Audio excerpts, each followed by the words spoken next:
This is LBC from Global, leading Britain's conversation with Nick Abbot. I'd like to punch him in the face. What do I know about it? All I know is what's on the internet. And the weather is, well, not bad actually. It was revealed that a heat wave could arrive in the UK just in time for the bank holiday. Can you believe that? Just in time for the August bank holiday, we're going to get a heat wave, thanks to ripples from a tropical typhoon developing over Asia. Storm Krosa, that's Krosa,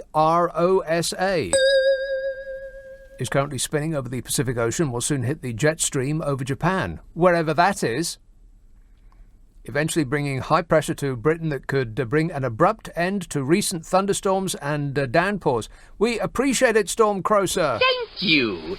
After a month of washouts and floods for many areas, it means that we're likely to enjoy beautiful hot weather, hot heat, during the final bank holiday weekend of the year on August the 26th. We'll take it.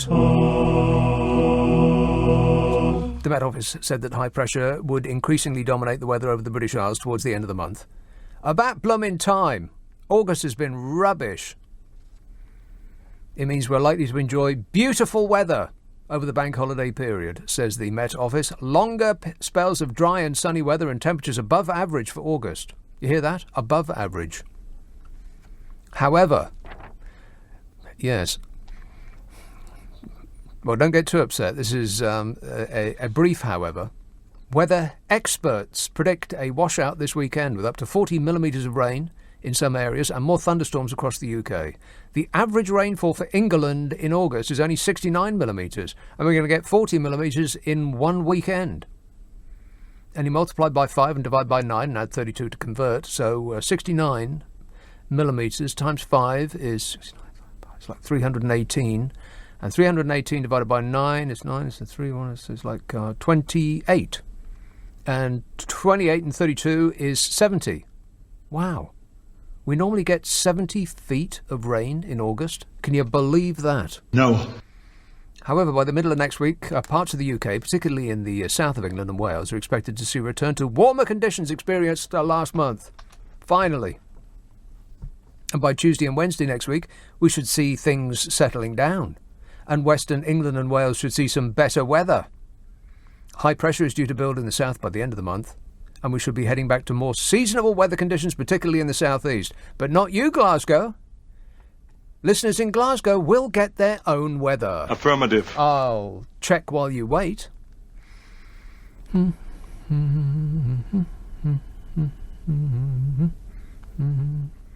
it's raining tonight and raining tomorrow and raining on Monday, cloudy on Tuesday and raining on Wednesday and raining on Thursday and cloudy on Friday and cloudy on Saturday and cloudy on... Oh, hey, look at that. You get almost a week without rain. I am stunned. Blimey, what are you going to do with yourselves? No sun, mind, but, you know, the sun has been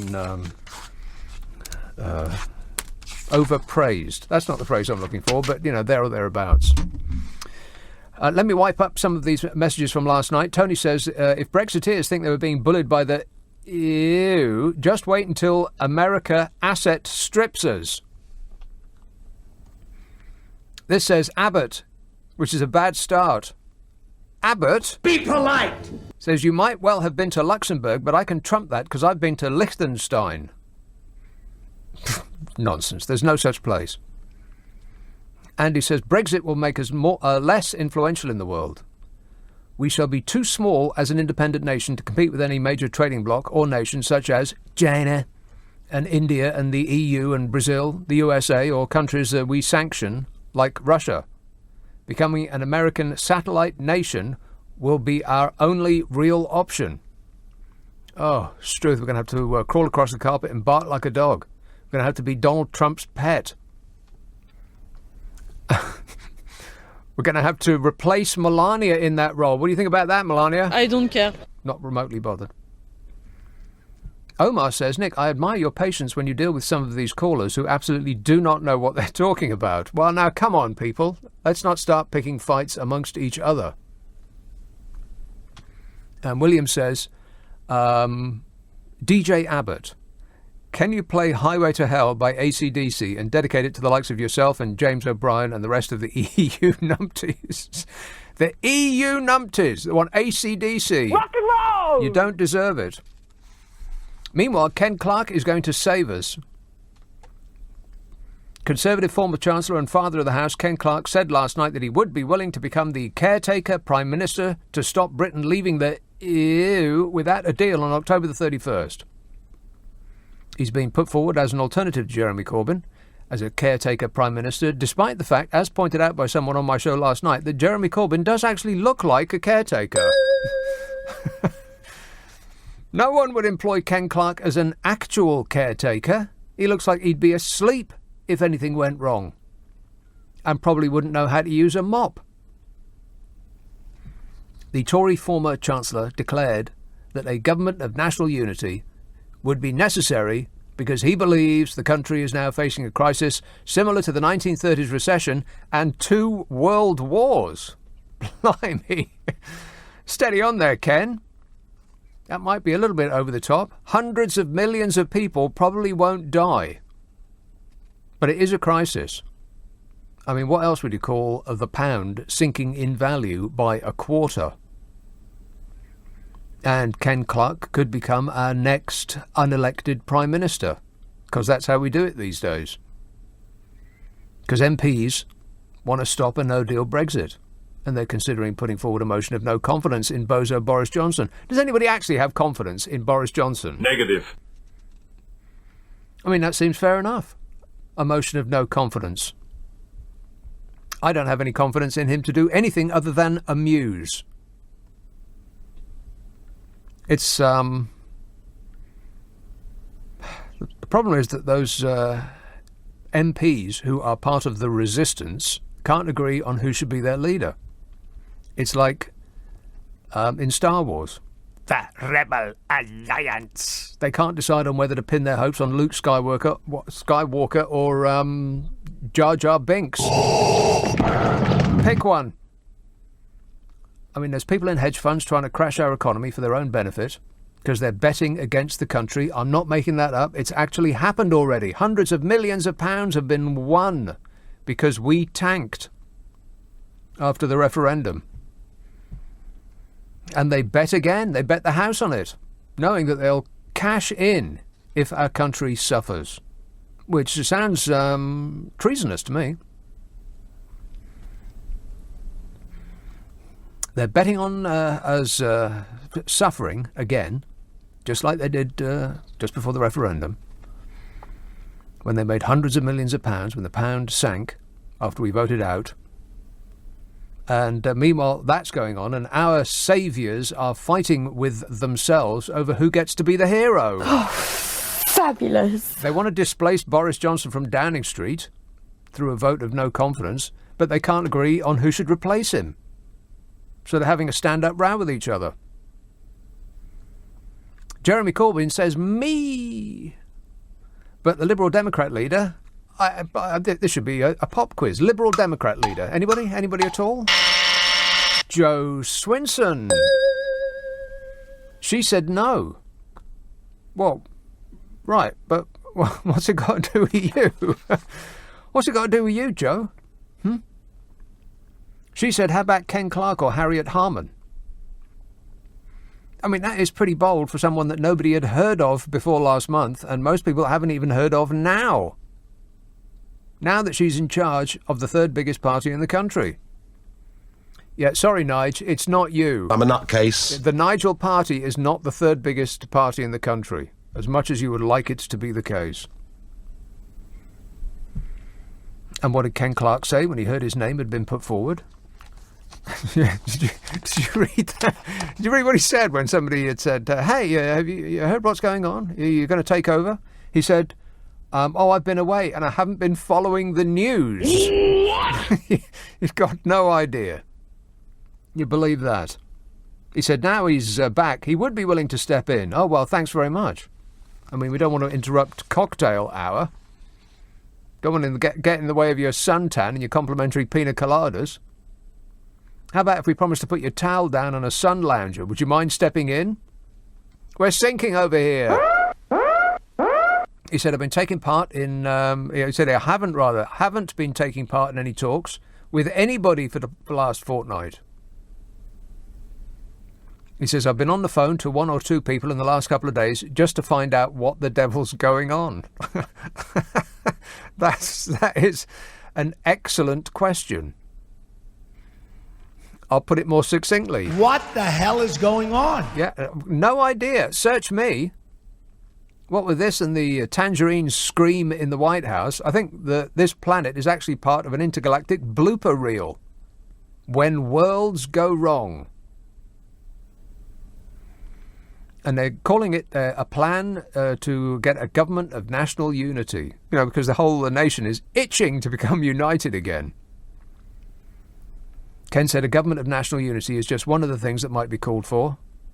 And just think of this. If nothing else, it would make Boris Johnson's time at the top so short, it would rate as a tragicomedy that even Shakespeare would be hard-pressed to beat. I mean, just to see the look on his little face. Hey, Boris, I mean, that would be reason enough to do it, eh? Here we go. Yeah, okay. There you go. There you go. Don't let the door hit you on the way out. Bye-bye. Mr. Clark said his government of national unity would be a single-issue, short-term government with a policy to sort out Brexit. Well, the best of luck with that. I think it's beyond being sorted out now. It's like offering people a choice between being eaten by a lion or being fed through a meat grinder. Which would you prefer? Ken Clark said, I would seek an extension. An extension.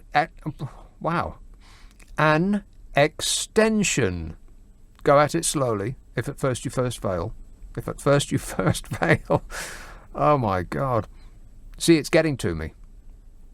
He said, I think it would seek an extension. Well, you try it. Here, you try it. An extension. See? Very, very hard.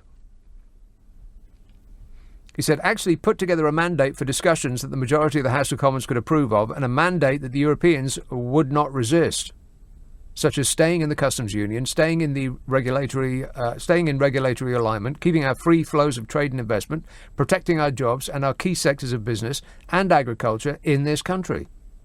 He said once that had got underway, this temporary government would call an election, probably, or resign, and let's see if Parliament could form a party government of any kind that took it all forward and started resuming other politics.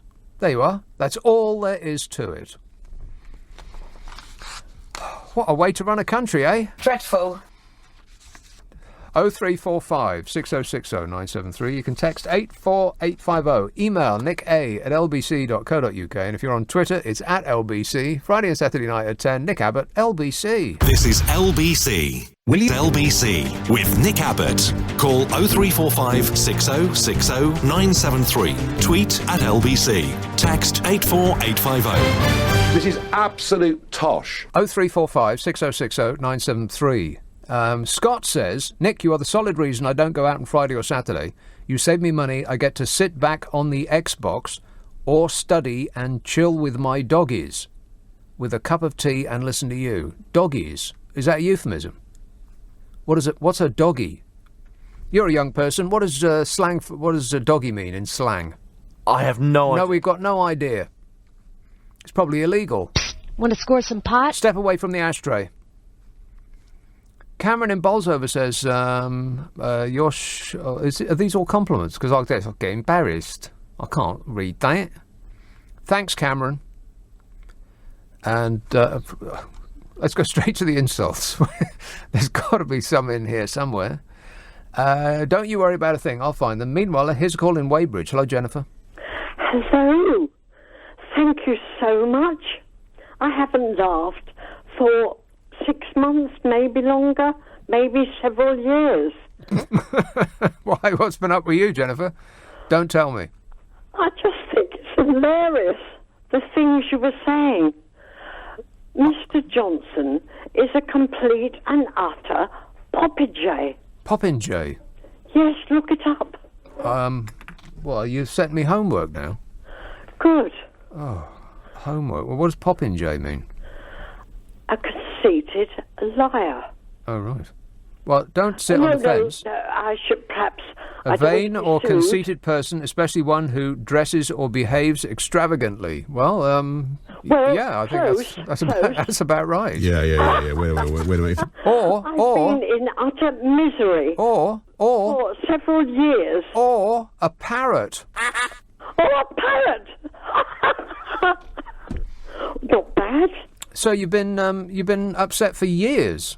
Well, since the referendum. Oh, right. So I found things really difficult to cope with. But I happened to hear you tonight. I was looking for another wavelength. Yes, of course. Of course. You happened upon me by accident. Exactly. Exactly. And I laughed. Well, make a note on your radio, Jennifer. Put an arrow pointing to this exact spot. Yeah. All right. Thanks a lot, Jennifer. Thank you so much. I'm glad to have cheered you up after all these years of misery. Yeah. Thank you very much. Okay, thank you, Jennifer. No, I appreciate it. Thank you. Paul in Exeter says, don't you mean that Clark Kent is going to save us? Well, that would be a turn up for the books, wouldn't it? One of my favourite singles was by Clark Kent called Don't Care. I think I got it in green vinyl. Don't Care. I Don't Care. By Clark Kent, who was the pseudonym of the drummer out of the Police. What's his name? What's his name out of the Police? Rock and roll! And I think it was like 1978, so I'm sort of like there or thereabouts. It was an absolutely perfect pop song. A couple of minutes long, not much longer than that. Don't Care by Clark Kent. I've never heard it played on any radio station ever, anywhere. It's a little bit of power pop. You want to look it up and thank me later. No, wait, I've changed my mind. You can thank me now. It just goes to show that the amount of great music that never gets heard is just absolutely extraordinary. I'm sure it's being released by the bucket load and nobody ever hears it. Because it's Ed Bloomin' Sheeran 24 hours a day. Boring. Thank you, Ed. You've delighted us enough. Stephen Upmisser says, I've got a 3-hour drive tomorrow to Sheffield. Can you recommend 6 30-minute podcasts? Well, yes. Come to think of it, yes, I can. I have a podcast, coincidentally. It's called The Nick Abbot Habit. It's the best of this show. If you like this show, then you'll really like the podcast, because it's this show's best of with all the dreck taken out, as in me. It's the funniest calls that I get on this show, and it's half an hour long. It comes out on Mondays, and there's many, many, many, like dozens and dozens of them up there for your amusement at the moment. If you have downloaded our app, Global Player, then you'll find it in the podcast section there. If you don't do that kind of thing on your phone, you just point your pewter at it. It's on an internet near you. Ask for it by name, The Nick Abbot Habit. Here's a call in Gloucester. Hello, Noel. Hello? Noel. Yeah? Yes, Noel. Oh, hiya, Bad. Sorry. Basically, I heard you say earlier that Ken Clark is going to come in and then sort out Brexit, customs union, everything else, and then not call a general election till after that's sorted. Well, I don't know the exact timeline. It's all a bit up in the air at the moment. But he said they would seek an extension, have discussions with the EU, and once they had got underway, then call an election. That's going to take ages. They're planning on taking over the government with the Liberal Democrats. Jeremy Corbyn is on about 2 weeks, call a general election, let people choose, let the country have a choice again with all the knowledge of now and everything that's gone on. This is a setup. And I'll tell you another thing. It's a setup. Wait a minute. It's a setup by whom? Well, I actually think that it's a setup to actually take over the government. They're not going to call a general election for a long, long time. Who?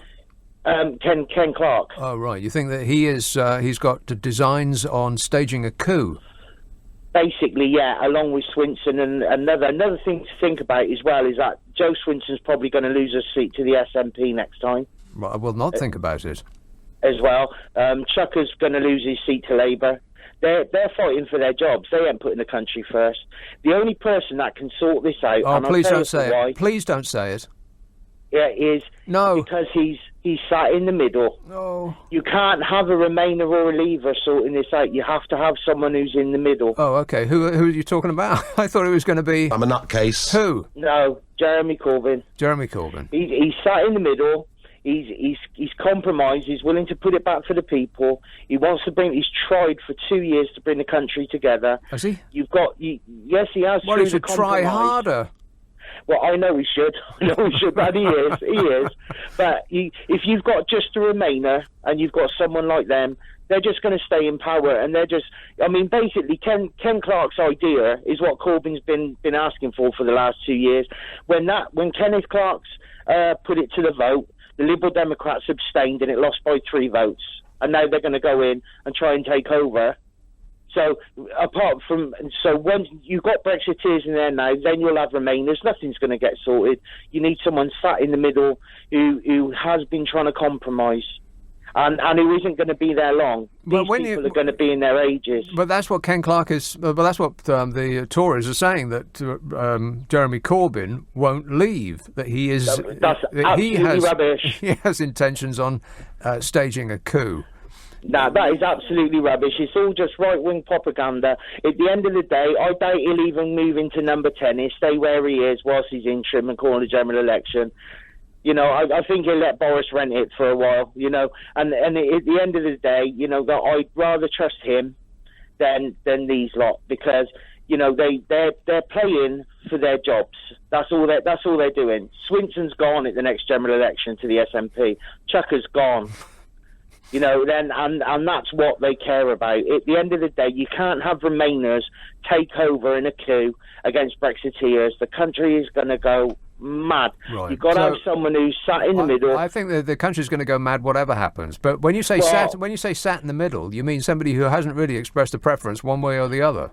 Well, basically, he's tried to compromise with a customs union, put it back to a second referendum, let the people choose in a general election. If they want a second referendum and a customs union, then that's what they get. That is a compromise. That is the middle ground, and that's what he's tried taking. At the end of the day, if you've got just Remainers in and they have a coup, they're not going to call a general election, because they know they're going to lose their seats at the next general election. Right. And that's what matters to them. Okay. This is done for purely selfish political means. The only one that can sort this out, and he only has to be in a week or 2 weeks, Uncle is Jeremy Corbyn. Right. Yeah. Okay, thanks a lot, Noel. 0345 6060 973. Uncle Jezza wants a second referendum. Well, he makes odd bedfellows with you-know-who. We should have a second referendum. I mean, come on. A second referendum, it's not really feasible, is it? I don't think anything is feasible at this point. I don't think we can't crash out. That seems most likely at the moment, because we are being led by whoever shouts the loudest.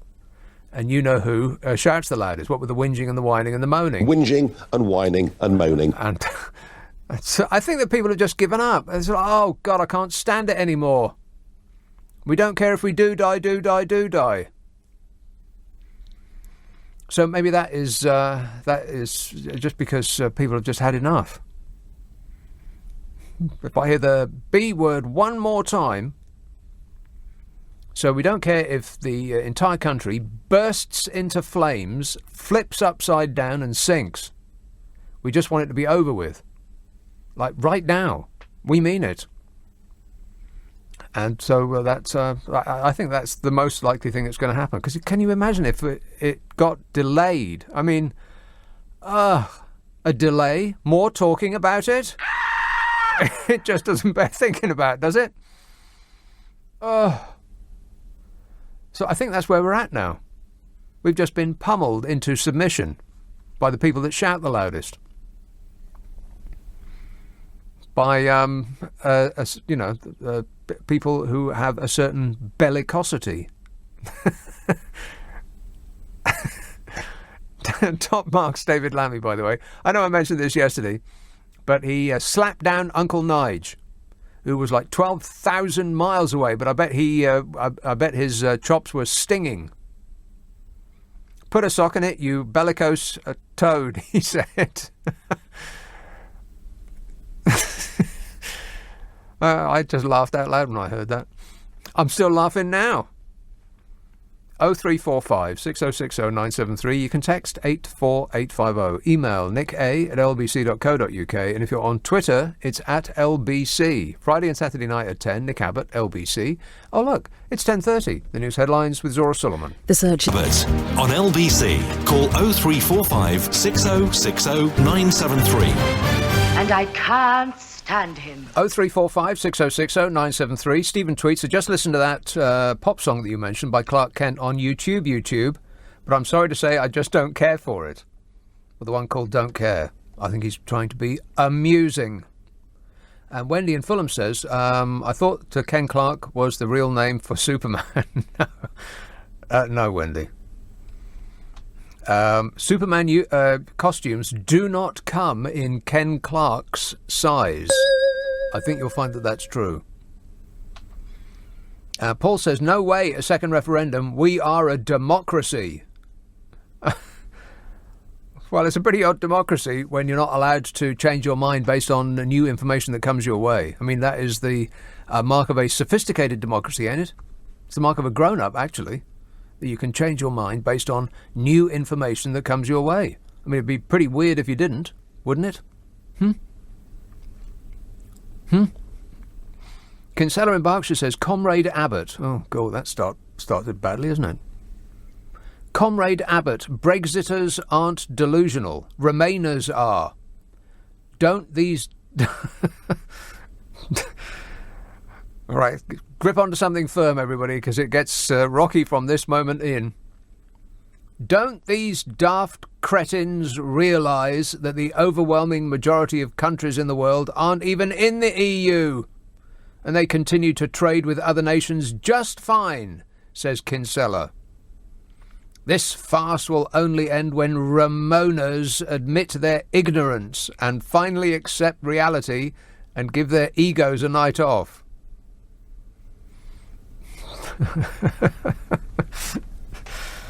Yes.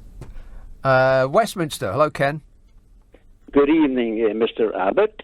Get ready, Nick. Get ready for the coming financial tsunami, which will destroy the world's economy. I feel like I've been Don't be ignorant. sideswiped. Don't be a snowflake. Huh? Don't be a snowflake. Get ready for the coming financial tsunami, my friend. It's Don't a tsunami. Yeah, we're going to get hosed down by it. A financial tsunami is on the way, and if you don't believe me, which you don't, there was an article today in the paper. Which paper? By Mr. Pete the Mail. Oh, well. Peter Auburn. You should have said. Yeah, Peter Auburn. I read it. Yes, you read that. Mm-hmm. Yes. Well, you just because he says so. Just because he says so. What difference does that make? Who's he? I have been saying this for a number of years. Yeah, what do you know, though, Ken? I've been studying it for years, my friend. Studying it? What it? The financial situation of the world nations and the world economy. Do you know after that the years UK, of research, what have you found? The UK is presently, and we are the fifth richest economy in the world, the boast goes. Yeah. We are presently over £2 trillion in unpayable debt. Yeah, it's worse than that, Italy is €2.25 trillion euros in debt. Yeah. Greece are broke. Portugal's broke. Yeah, like I said, I read that article. Right. Well, let's talk That's about not it. you researching. That's not you researching it for years. That's just you read the Daily Mail today. I have known this for a number of years, my friend. Don't be ignorant, Nick. You're an ignorant type of gentleman. You can't even listen to your callers. Listen, Ken. We're headed. Ken, you're not listening. You're not listening to me. I've already said I agree with you. I know all this already. Right. Well, let's talk about it then. Let's discuss it. What it? The coming economic tsunami, financial collapse. Yeah, but that's just a prediction. People have been predicting that for since the year dot. Every now and again it'll happen. We'll get a recession every 10 years, there or thereabouts. Well, we have to learn to understand that our security does not lie in finance and in money. Oh, God. If that is our security, if that is our security, we're very, very... Okay, well, where should our security lie? In what should we put our faith? My security lies in my relationship with Jesus Christ. Yeah, right. That's my security. Okay, and how's that going, by the way, Ken? It's absolutely wonderful. My sins are forgiven. I'm not going to hell like you, my friend. You'll know. You won't know till hell. you get there, will you? You are on the highway to hell. Yeah, This me and nation is on the highway to hell. AC/DC, yeah. And I say that in love and concern for you, Nick. Right. You're a precious soul to God. Don't go to hell, my friend. Okay. All right, I'll see you at the gates, Ken. I bet I get in before you do. This says we should have a referendum on referendums. And William in Embra says, Nick, what are you stockpiling in preparation for Brexit? Me, a mop and a bucket for all the Ramona's tears. Is he still talking? I'm still talking. If you let me talk, if you're not afraid, are you afraid to listen? You're afraid to hear the truth. This world is headed for God's judgment. Yeah. God's judgment is on the Houses of Parliament and on this nation and on Europe. If there was a God, don't you think he would have stepped in at some point? There's no ifs about it. There are only ifs. There are only ifs. There's no ifs about it. Of course there are only ifs. You've got absolutely no evidence of the existence of God whatsoever. My Prove life is an evidence of the power of God. How God changed me. If you have been made in God's image, Ken, then we're all in trouble. We are all in trouble, but God offers us forgiveness. But you're too proud to even listen to Jesus. You're a man who is in rebellion against God. I would be fully prepared to listen to Jesus, Ken, not you. Well, I'm telling you what Jesus said. You must be born again to get to heaven. You mock that. Everyone in LBC mocks the gospel. No, I think we just Ken. We just mock you. You do not speak for. You can mock me if you like. I will, and I do like it. But you do not speak on behalf of God. They mocked Jesus and killed him for claiming Ken, to be God. You're not Jesus. I hate to break the news to you, but you aren't Jesus. I am a servant of Jesus. I love Jesus. He changed my life, man. And he wants to change your life, but you're too proud. You're too proud and rebellious. What should I do to make him less upset with me? Call upon the name of Jesus and ask him to help you in your life, Nick. Tonight, you don't know where you'll be tomorrow. Please, Jesus, can I the name of Jesus hang up on this crashing ball? Read the Bible. Read the Bible. Yeah, okay. See what God has to say. All right, leave it with me. Is it a book? If it's a book, I'll wait till the video comes out. Thanks a lot, Ken. 0345 6060 973. Is he still talking? I'm on the highway. Oh, my God. Painful. Even God's going, oh, for crying out loud, give it a rest, Ken. The masses tweets, you and that James O'Brien. I don't think we need to read any further. Is he still talking? Yes. Oh, Struth.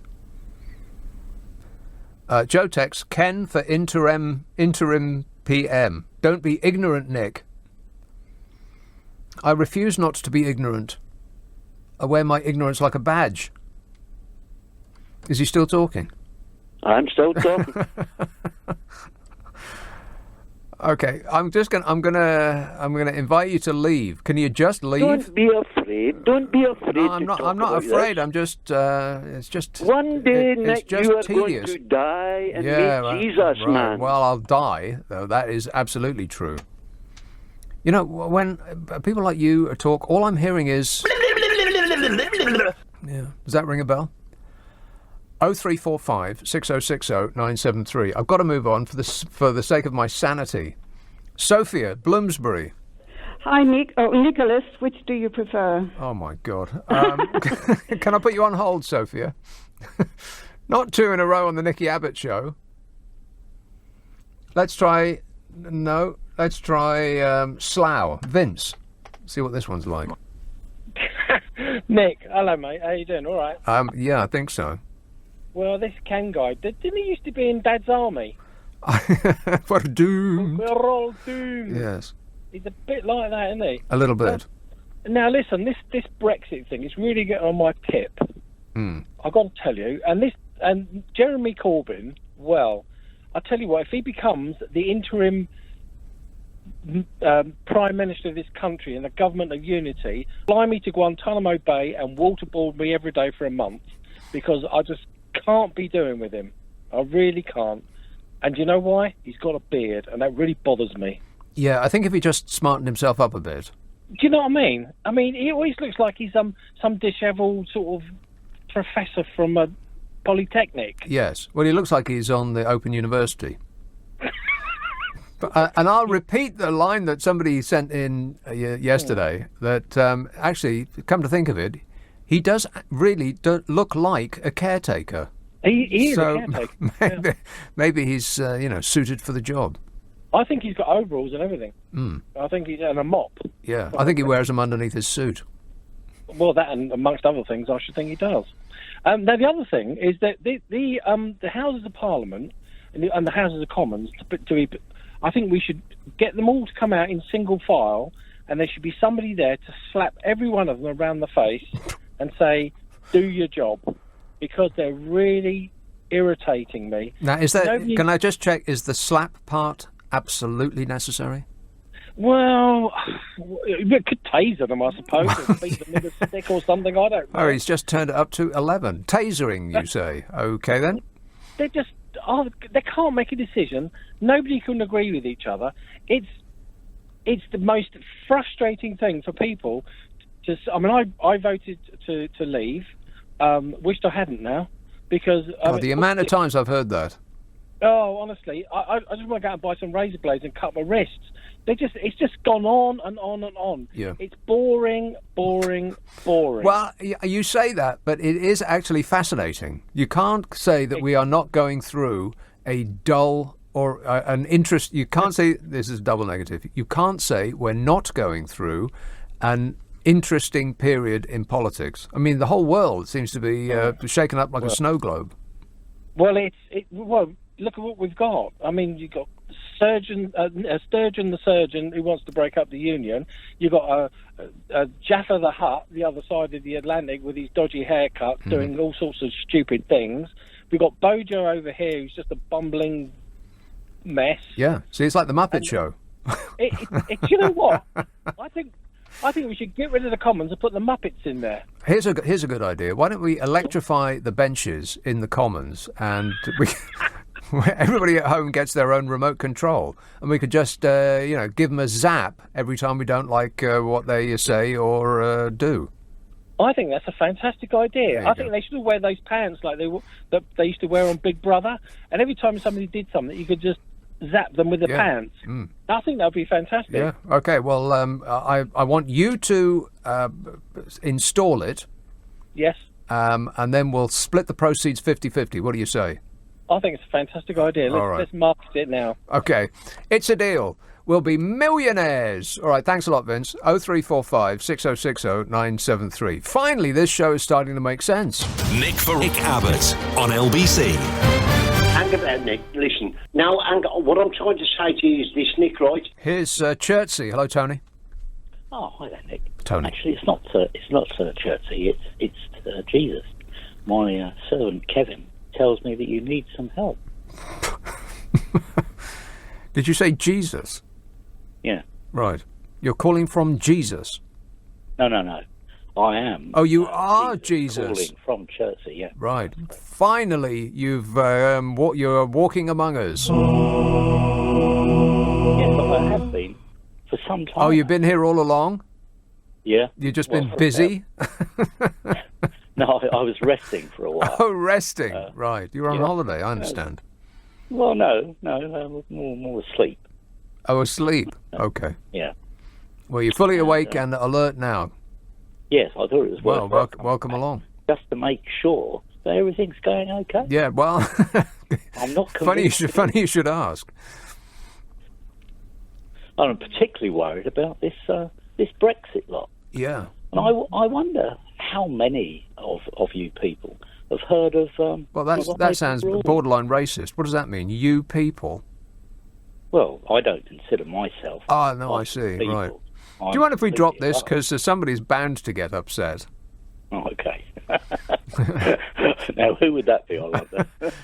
Somebody will Kevin. really try hard to get upset, because that's the way of things these days.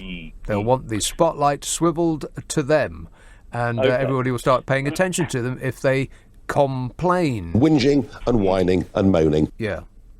I had a Superman suit, you know, Nick. Did you? Yeah. I made it myself when I was about 10. Did you? And out of what? Yeah.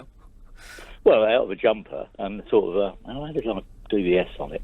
I must have painted. So it was less a Superman suit, more just a jumper.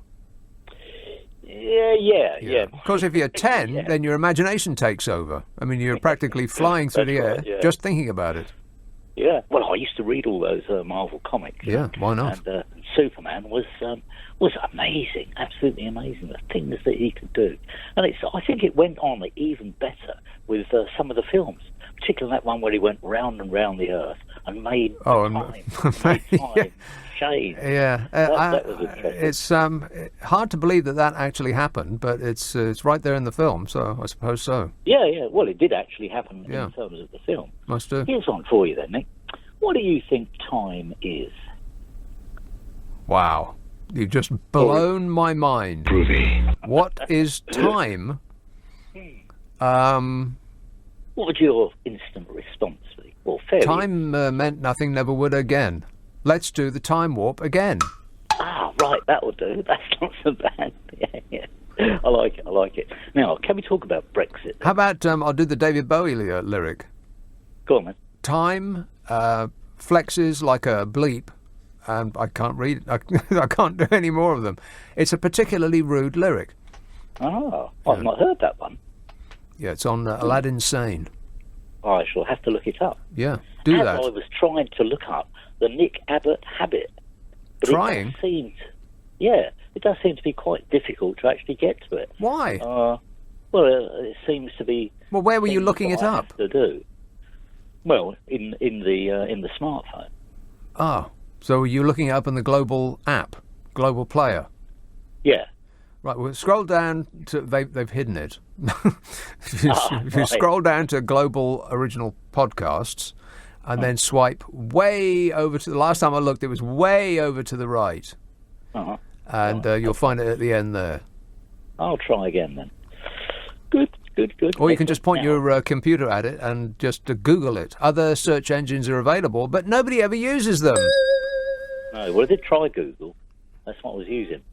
And Google has never heard of it? Well, no, I mean, it did something along the lines of it, but I couldn't actually get to anything that where your voice was. Well, I think that's called user error, Tony. Try again. Probably right. Yeah, Google I will. Nick Abbot habit, and then it's available on any of those sites that do podcasts. Okay, good. It's definitely worth the effort. But then I would say that, wouldn't I? Yeah. Yeah. And would I say? Can I hear myself on it? Yes, quite possibly you can. Yes, I think that you are in among at least one of them. Yeah, at least one. Oh, right. Yeah. There you go. Not sounding drunk, was I? Well, it's you might think that, Tony. I couldn't possibly comment. I gotta go. Thanks a lot, mate. 0345 6060 973. Let's have a call in Harrow. Harrow, John. Good evening, Nick. John. Hello. Yes, sir. Is it Ken who says he's Jesus? No, he said that he talks or speaks on behalf of. Right, well... Or something like that. Unfortunately, John is not my real name. My real name is Lucifer, and I am from the underworld. Okay, well, nice talking to you. Steve says, after the calls from Ken, I think you should consider a break. Yeah, I'm thinking of taking a break right now, as a matter of fact. He says, apparently there's a nice hotel in Stockton-on-Tees run by a bloke called Brian that will relax you. George says, tell that guy that Superman is DC, not Marvel. So he's talking rubbish. Oh, no. Superman nerds. And Paul says, it's important to know with relation to the caller Ken that we are all following that guy on Brexit. I don't have any idea what's going on in this show anymore. It's a mystery to me, as Toya used to say. Dave says, Ken is spot on. The proof of God is in his creation, our beautiful world and all the diverse and amazing life in it cries out intelligent design. No, it doesn't. No, it doesn't. And yes, out of love, God sent Jesus Christ as... that's not a full stop. Jesus Christ as the only sacrifice for our sins. Sacrifice. And the only way to bypass an eternal hell. Oh, please. My religious belief is that religion was invented to just plug the gaps in our scientific knowledge. Religion used to tell us that the sun got pulled across the sky by a winged chariot, until we realised otherwise, and the religionist said, "Oh, yeah, I knew that all along. I didn't mean that." Or the moon was a god, and the stars in the sky were all sorts of different and exciting things. But now we know otherwise. Everybody says, "Oh, yeah, no, we were kidding." Martin says, I tell you what, stick your second referendum right up where the sun don't shine. We're leaving, mate, in capital letters. A no deal is well sweet with me, says Martin. Stop moaning and slagging people off. ORF.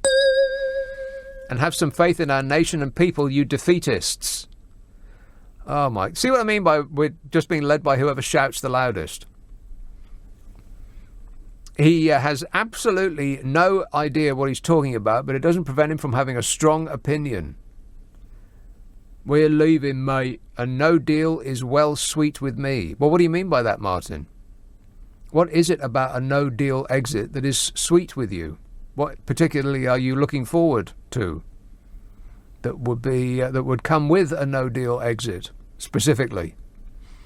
Any ideas? Or is it just a clenched fist feeling, like a bug-eyed screaming feeling that you just want out? We just want Brexit. And people like you, Martin, say things like that because you feel that you have won or you've got a winning lottery ticket, and that people who have a greater knowledge than you do, who might suggest that it's caused great suffering to our country already, and the pound has lost an enormous amount of its value already, so it might not actually be a great idea.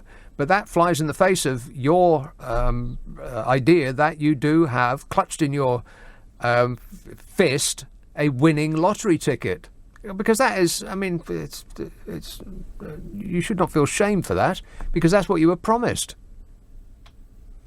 by a lot of oily charlatans advertising with money, the origin of which we still don't know. We've got no idea where that money came from. Millions and millions and millions of pounds. It wasn't a democratic result. It was the opposite of that. It was the stealing of democracy for the benefit of various shady millionaires and billionaires who made a ton of money from the crashing of our currency, and they bet the bank on that happening again when we crash out.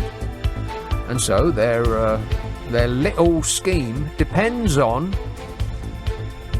people who are undereducated, let me put it like that, believing that this is all in their interests. But it's not. Obviously it isn't, unless you don't have any money, or you don't earn any money, or you don't expect to earn any money for the rest of your life. If you trade with chickens or sexual favours, but you don't actually use pounds, then you'll be fine. Other than that, big problems. This is LBC from Global, leading Britain's conversation with Nick Abbot. Hello.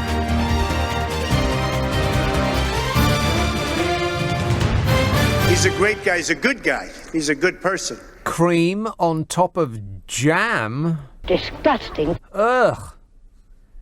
Jam first, cream second. Any fool know that. And butter, of course. Butter and jam and cream. And it's scone, not scone. Jim says, is the B word Brexit or basically? Why do so many begin their sentences with it? Basically, that is. Drives me nuts, says Jim. Well, basically, at the end of the day, drives me nuts. And now the football season is in. The lad's done great drives me nuts. All of those post-match interviews on Match of the Day, they're all the blooming same. Oh, well, the lads done great, and it's all credit to the lads, and the lads done great, and it's all credit to them. Peter says, what is this fear of Corbyn? Could it be that the rich and powerful have been successful in convincing ordinary people that ending things like austerity, building more homes and ending food banks and taxing the rich is somehow evil? The hatred of this man is unbelievable. New Labour, the Lib Dems, etc. are so anti-socialist because they want to keep their status quo where a rich minority own the wealth. They don't want to give Corbyn any platform at all, even in temporary government. Yeah, I think that sounds exactly right. What is this fear of Corbyn? If you boil down some of the things that he says, most of the things that appeared in the manifesto, then you will find a majority agreement among the people of this country for pretty much everything that he proposes, unless you tell them that the person proposing it is Jeremy Corbyn. And then they'll say, it's like we've been hypnotised by the right-wing press into believing that he is the bearded Beelzebub. He's met with this sound wherever he goes. No! Whereas a government that is for the 1% and by the 1% and funded by the 1%, that gets major support among the 99%. It just don't make no sense to me. Other than we've all been we're under a spell. I mean, the Conservative Party are proposing tax cuts. And then saying that it's these tax cuts are going to be for the poor, they say. Sajid Javid delivered a significant hint that he will cut taxes in the upcoming budget, including for high earners. Well, ain't that a surprise? High earners are going to get their taxes cut under a Conservative government. Stunned? No. In an interview, the Chancellor labelled himself a low-tax guy and suggested... Hey, the Saj man, have you heard? The Saj man is a low-tax guy. Yowza. He suggested he would cut tax rates where this would raise more money. See, that's the mantra from the right wing whenever they get in power. Oh, we must cut taxes for the rich because with trickle-down economics, everybody will get some water, will get some cash all over their faces. Asked about taxes for higher earners, he says, wait and see for the budget. Oh, you tease. He said, it wouldn't be any surprise that I think taxes should be efficient. We want them to be set at a rate where we're trying to maximise revenue, and that doesn't always mean you have the highest tax rate possible. He said, I'm looking at various options. I'm a low-tax guy.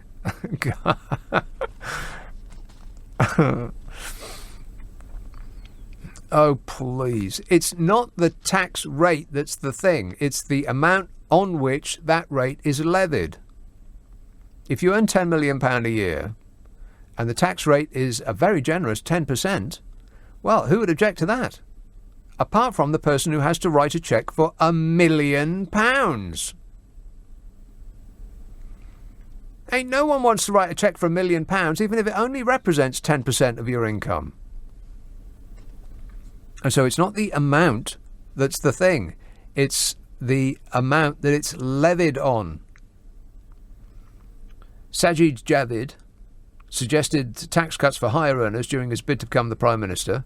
And Boris Johnson has said pretty much the exact same thing. He wants a higher income tax threshold reduced, or increased rather, from 50,000 to 80,000.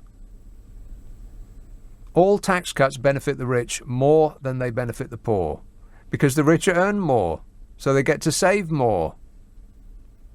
Blindingly obvious. It's also blindingly obvious because every time one of these happiness indexes comes out, always the perfect blonde countries are right at the topmost, and they are differentiated from the likes of us, for instance, or America, by the amount of tax that their citizens give up. And it don't just disappear into the air. They don't spend it on nuclear weapons and all that stuff that we seem to find is essential.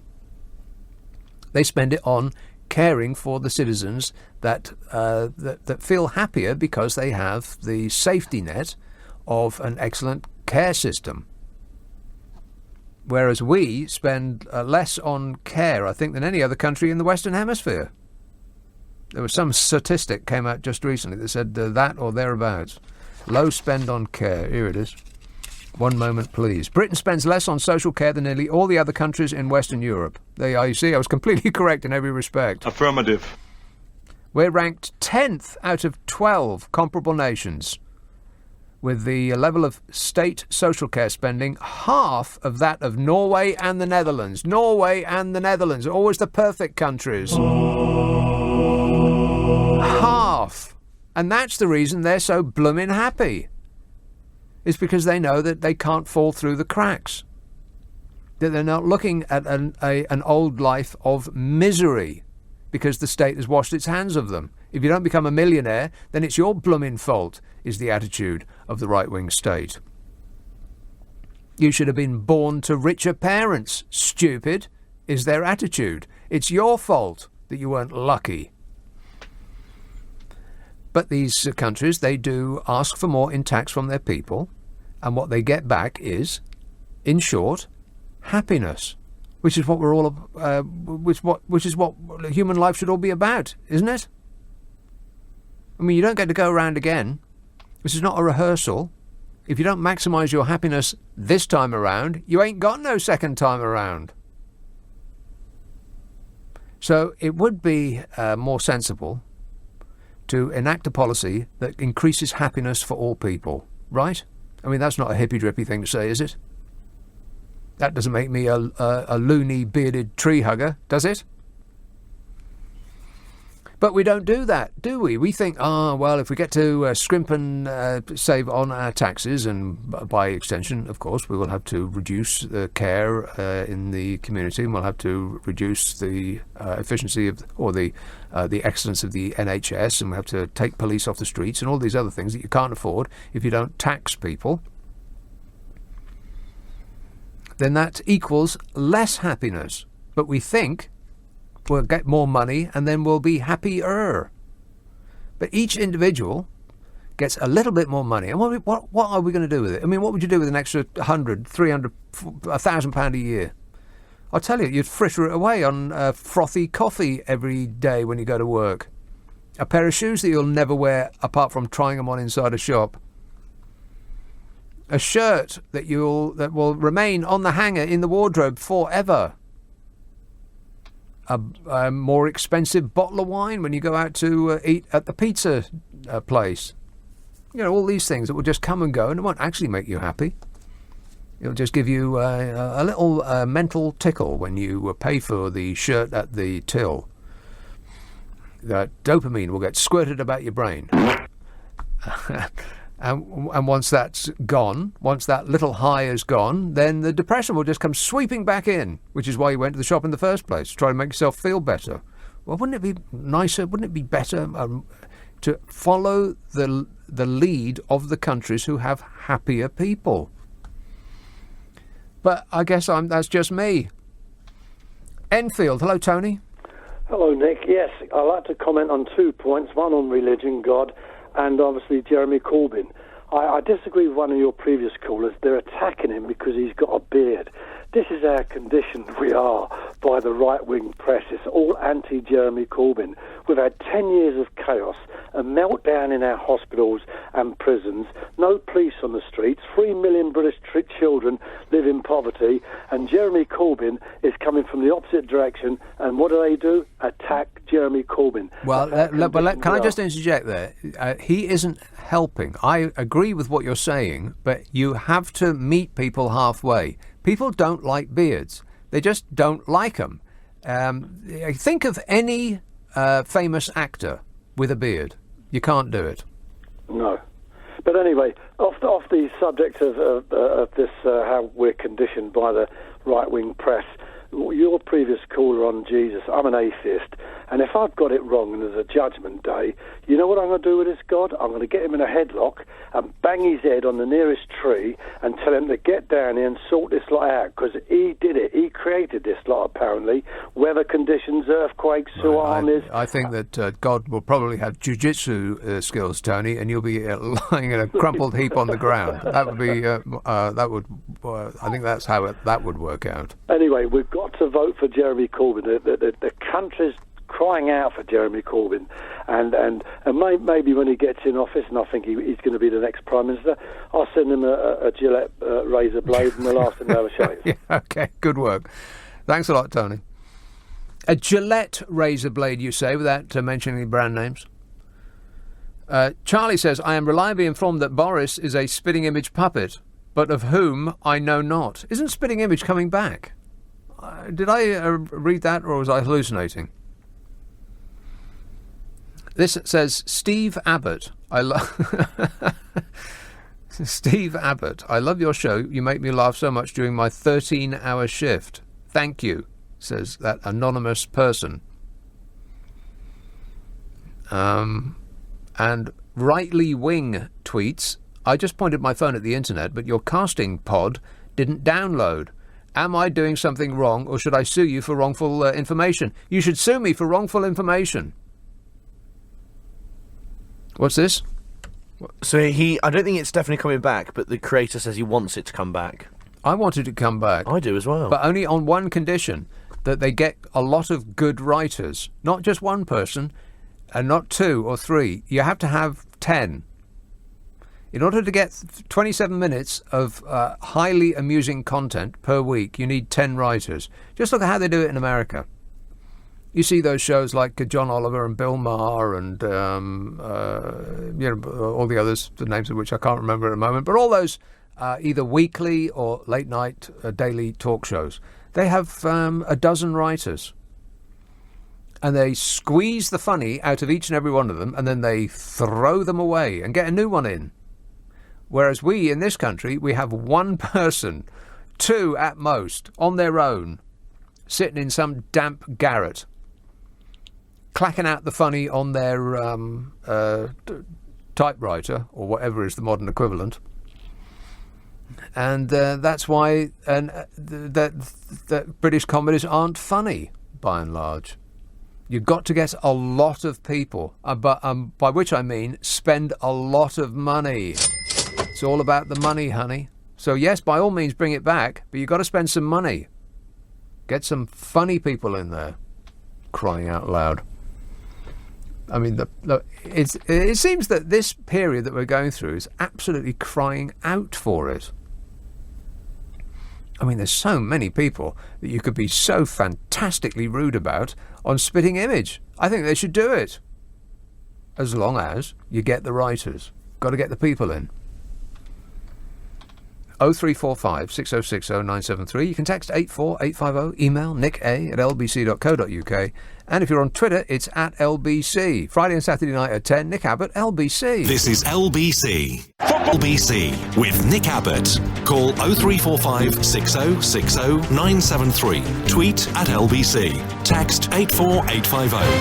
I just want to tell you all how happy I am to be back in the studio making a picture again. Yeah, it's a radio show, dear. 0345 6060 973. Cindy in Crawford, not Cindy Crawford, but Cindy in Crawford says, why do some stupids say... Why do some stupids say Brexit? There are no eggs in Brexit, she says. Or he. Sexist. Oxford. Hello, Henry. Hi. Henry. Oh, hi. Yep. Yes, Henry.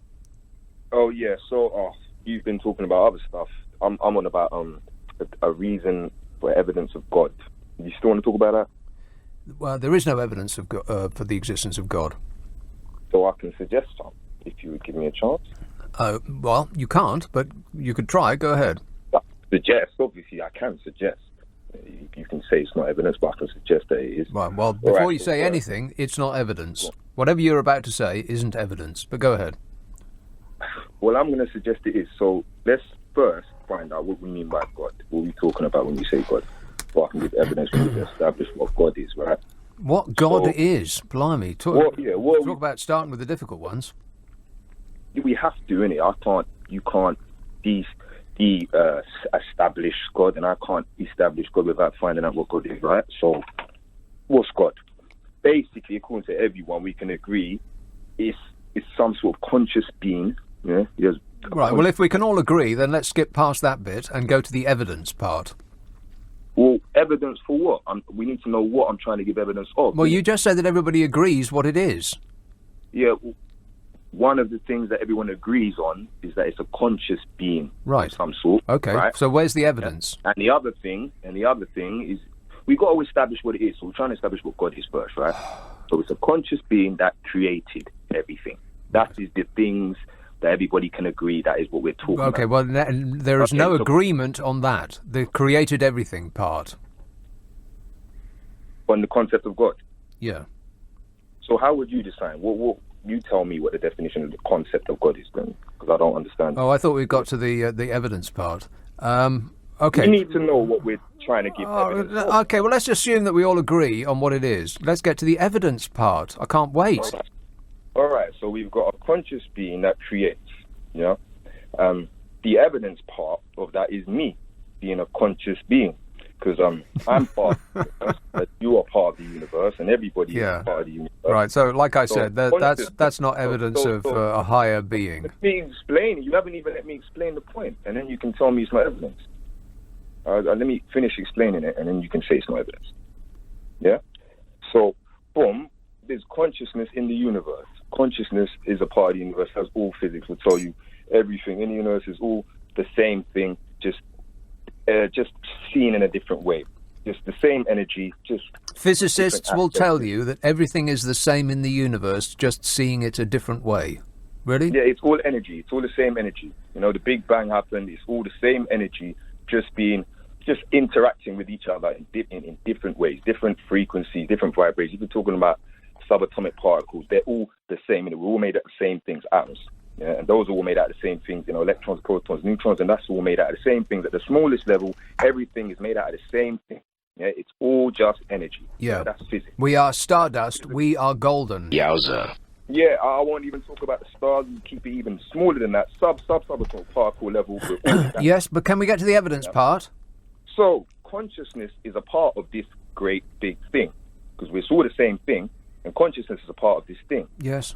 Even though consciousness is a part of this thing, it isn't a physical thing. So when we talk about God, the other thing that we left out is like we say he's a being, but we don't say he's a thing. Right, is this the evidence part? Conscious. Yeah, that is the evidence. What, that we think, therefore God is? There's more to it. There's more to it. Not only is a fact that consciousness is a part of the universe, it is also observable. Well, what do you mean by consciousness is a part of the universe? You're telling me that the universe is a conscious entity?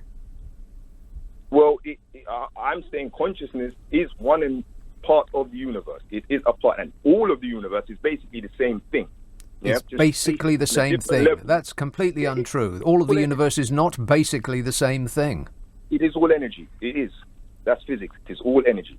Everything. All matter you can see, all matter you can't even see. It is all energy. Right, but that's... on one level... That is...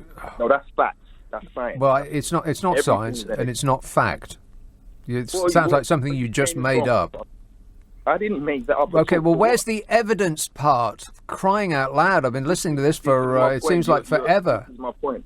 This is my point. Well, you keep saying that this is your point, but we don't get to the point part. Because you keep stopping me. So let me say... I see, it's my fault. Right. Yes. So we've got consciousness, which is a part of this universe. Yes. I am a part of this universe. Right, yeah, we've established that. The consciousness part, yes. Right. So we understand from observing the world as we see it, consciousness is only produced by consciousness. Nothing else. Okay, you've just blown my mind. Consciousness is only produced by consciousness. What on earth does that mean? Biological fact. Life has never been observed to have come from something that's not life. Anywhere there is life, if you could study and find, go back a bit, you'll find there was some life before that led to that life. And that is, the reason why people make these theories about some sort of asteroid. Right, so in other words, it's the gap in our scientific knowledge that whatever it was that sparked life on this planet. Yes, that's the God part. Who says it's a gap? I'm saying it's an observable fact. Until you can observe some sort of other behavior in the world, it's an observable fact that all life stems from all consciousness be more specific, stems from some other source of consciousness. And consciousness doesn't just... Right, so the gap in our scientific knowledge is what started it. That's what you're going down to, isn't it? Go back and back and back, and there was some spark that started life on this planet, and that's the God part. You're assuming there's something that's missing there. There's a gap. There's no gap. I'm saying consciousness creates consciousness because that's what I see in the world. It is clearly there in every way it's measured. Right, because this is no evidence of God, Henry. I mean, we're going around in a tight little circle here. This is excruciating. You've got absolutely no evidence or proof of any kind whatsoever. I've been listening to this for like 7 minutes now. You haven't made a single item of, and not an iota of sense. Surely because you're not willing to understand the point. You can disagree with me, but you're not even willing to understand the point. No, I've been listening to you for 7.5 minutes, Henry, and you've been saying the same thing, that there is consciousness in the world and consciousness must come from consciousness. I've been listening to you very carefully. Yes. It's just that you don't make any sense. Yes. Nothing that you've said so far makes the blindest bit of sense. Get that hippie scientist off the telly on the phone and he'll explain it to us.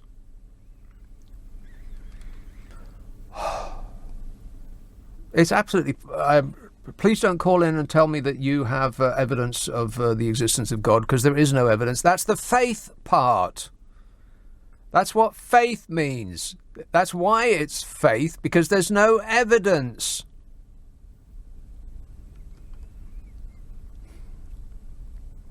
That's my religious opinion, and it's just as good as yours. But he's chatting about biology. What about biology?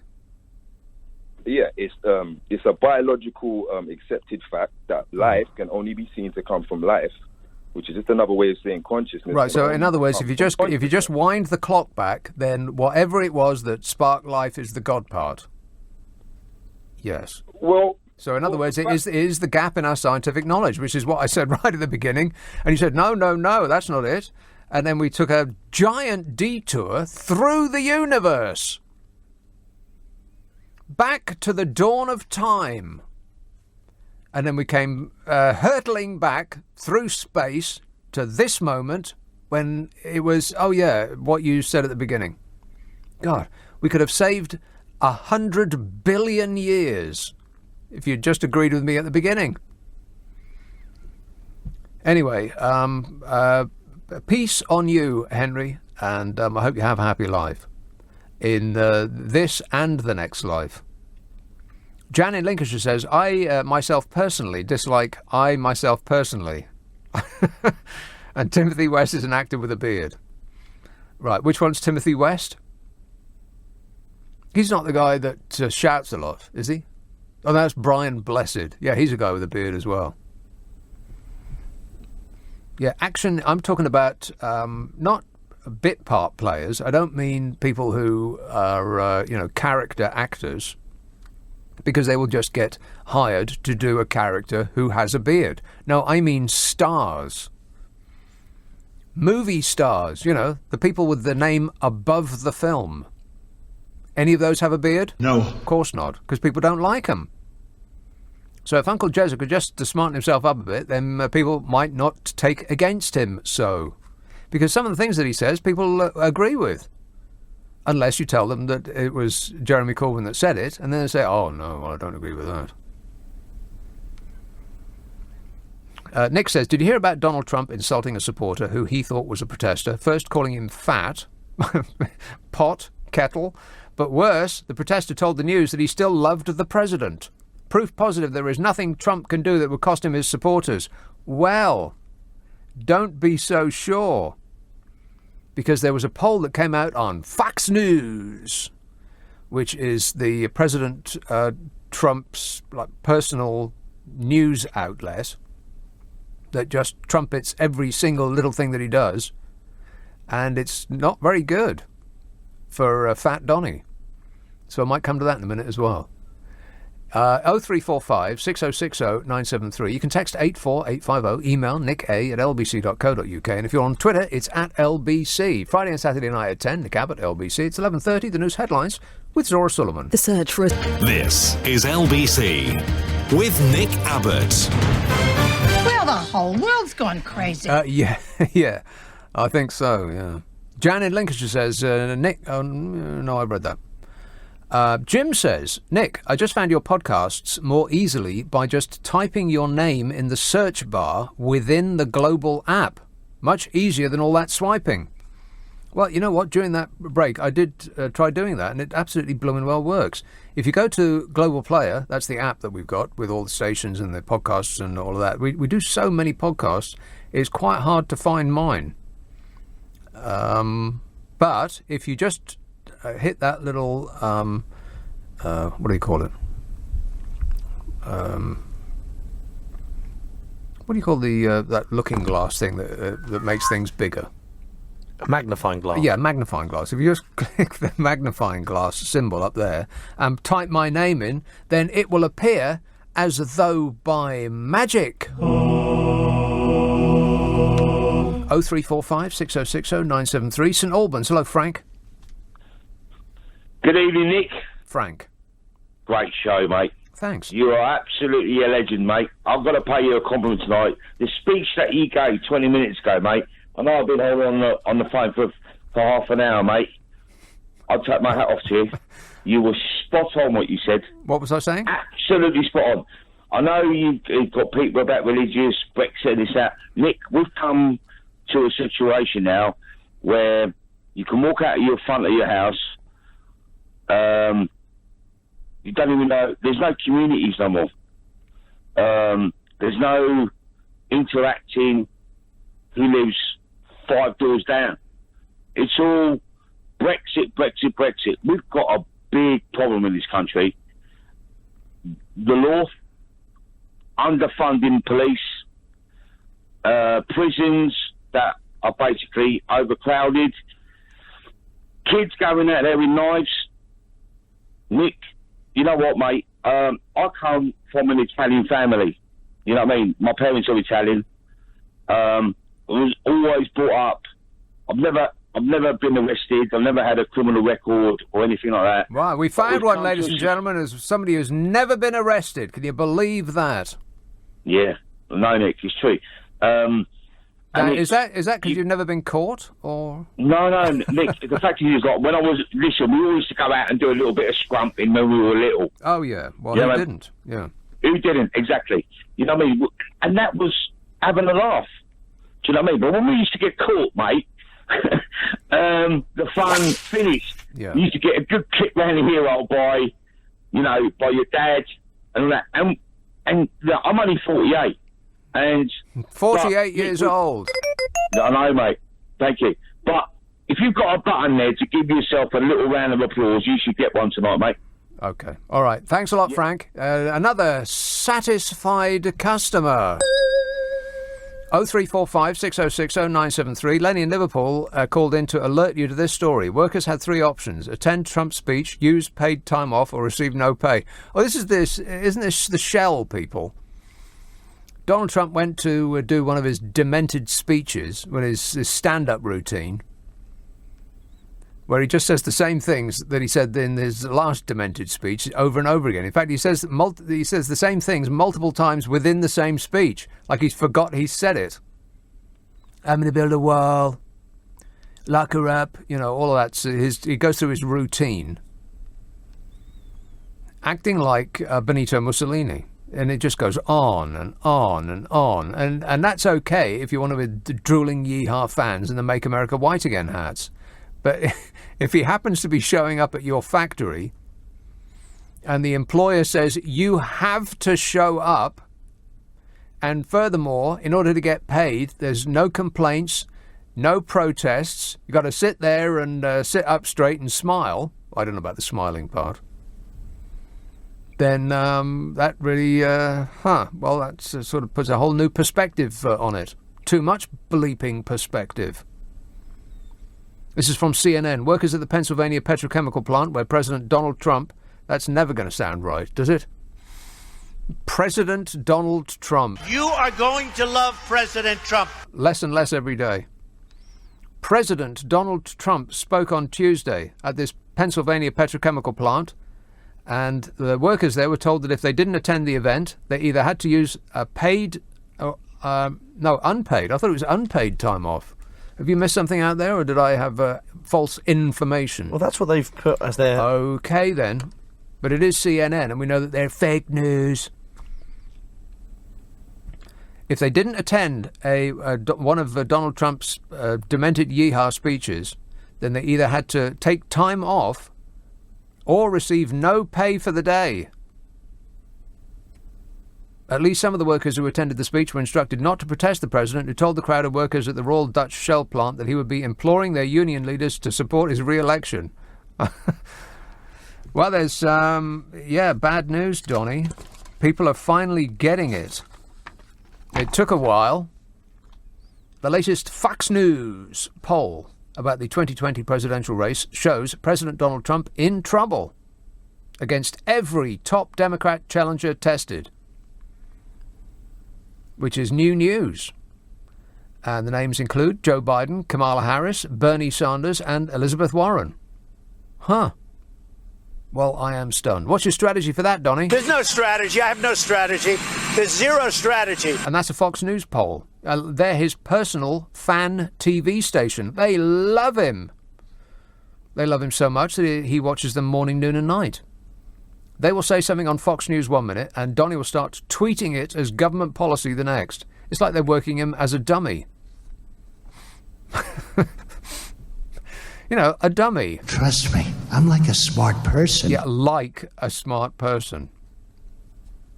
So if Fox News says that the screaming Mimi is in trouble, then maybe there's hope for us after all. It's possible your husband might lose the next election and go to jail, Melania. I don't care. The poll found 39% of registered voters supported Trump in his re-election bid. 39%. But the survey found that Bernie Sanders would win on 48%. Kamala Harris would beat Trump on 46%, and Elizabeth Warren would be winning over Trump with 45%. Trump on 39%, all of the others beating him. But it was the former vice president who would beat Trump by the widest margin, according to the poll. Joe Biden had a 50% support among registered voters surveyed, compared to Trump's 38%. And the way they gerrymander the election over there, the redrawing areas to put all people of colour in the same block and spreading white votes very thinly so that they get more seats. There was plenty of that going on. And, of course, Vlad the Insaner will have his say. I think voting machines were hacked in every single state last time around, weren't they? Every single state they were hacked last time around by Vladimir Putin, probably. Rootin' tootin' shootin' Putin. So even on 39% that Trump's on at the moment, he could still conceivably win if Joe Biden got 50%. So let's not relax. 50% Joe Biden has. So forget about Joe Biden smelling women's hair and how kind of weird and creepy that is. I think the current incumbent has made being a sex pest okay for high office. I will be so great to women. I cherish women. To women. Touch, feel, that's what I do. And forget about Joe Biden being 173 years old. If that's what it takes to get Jaffa the Hutt out of office, then the Democrats should all get behind him right now, instead of forming a circular firing squad and shooting each other.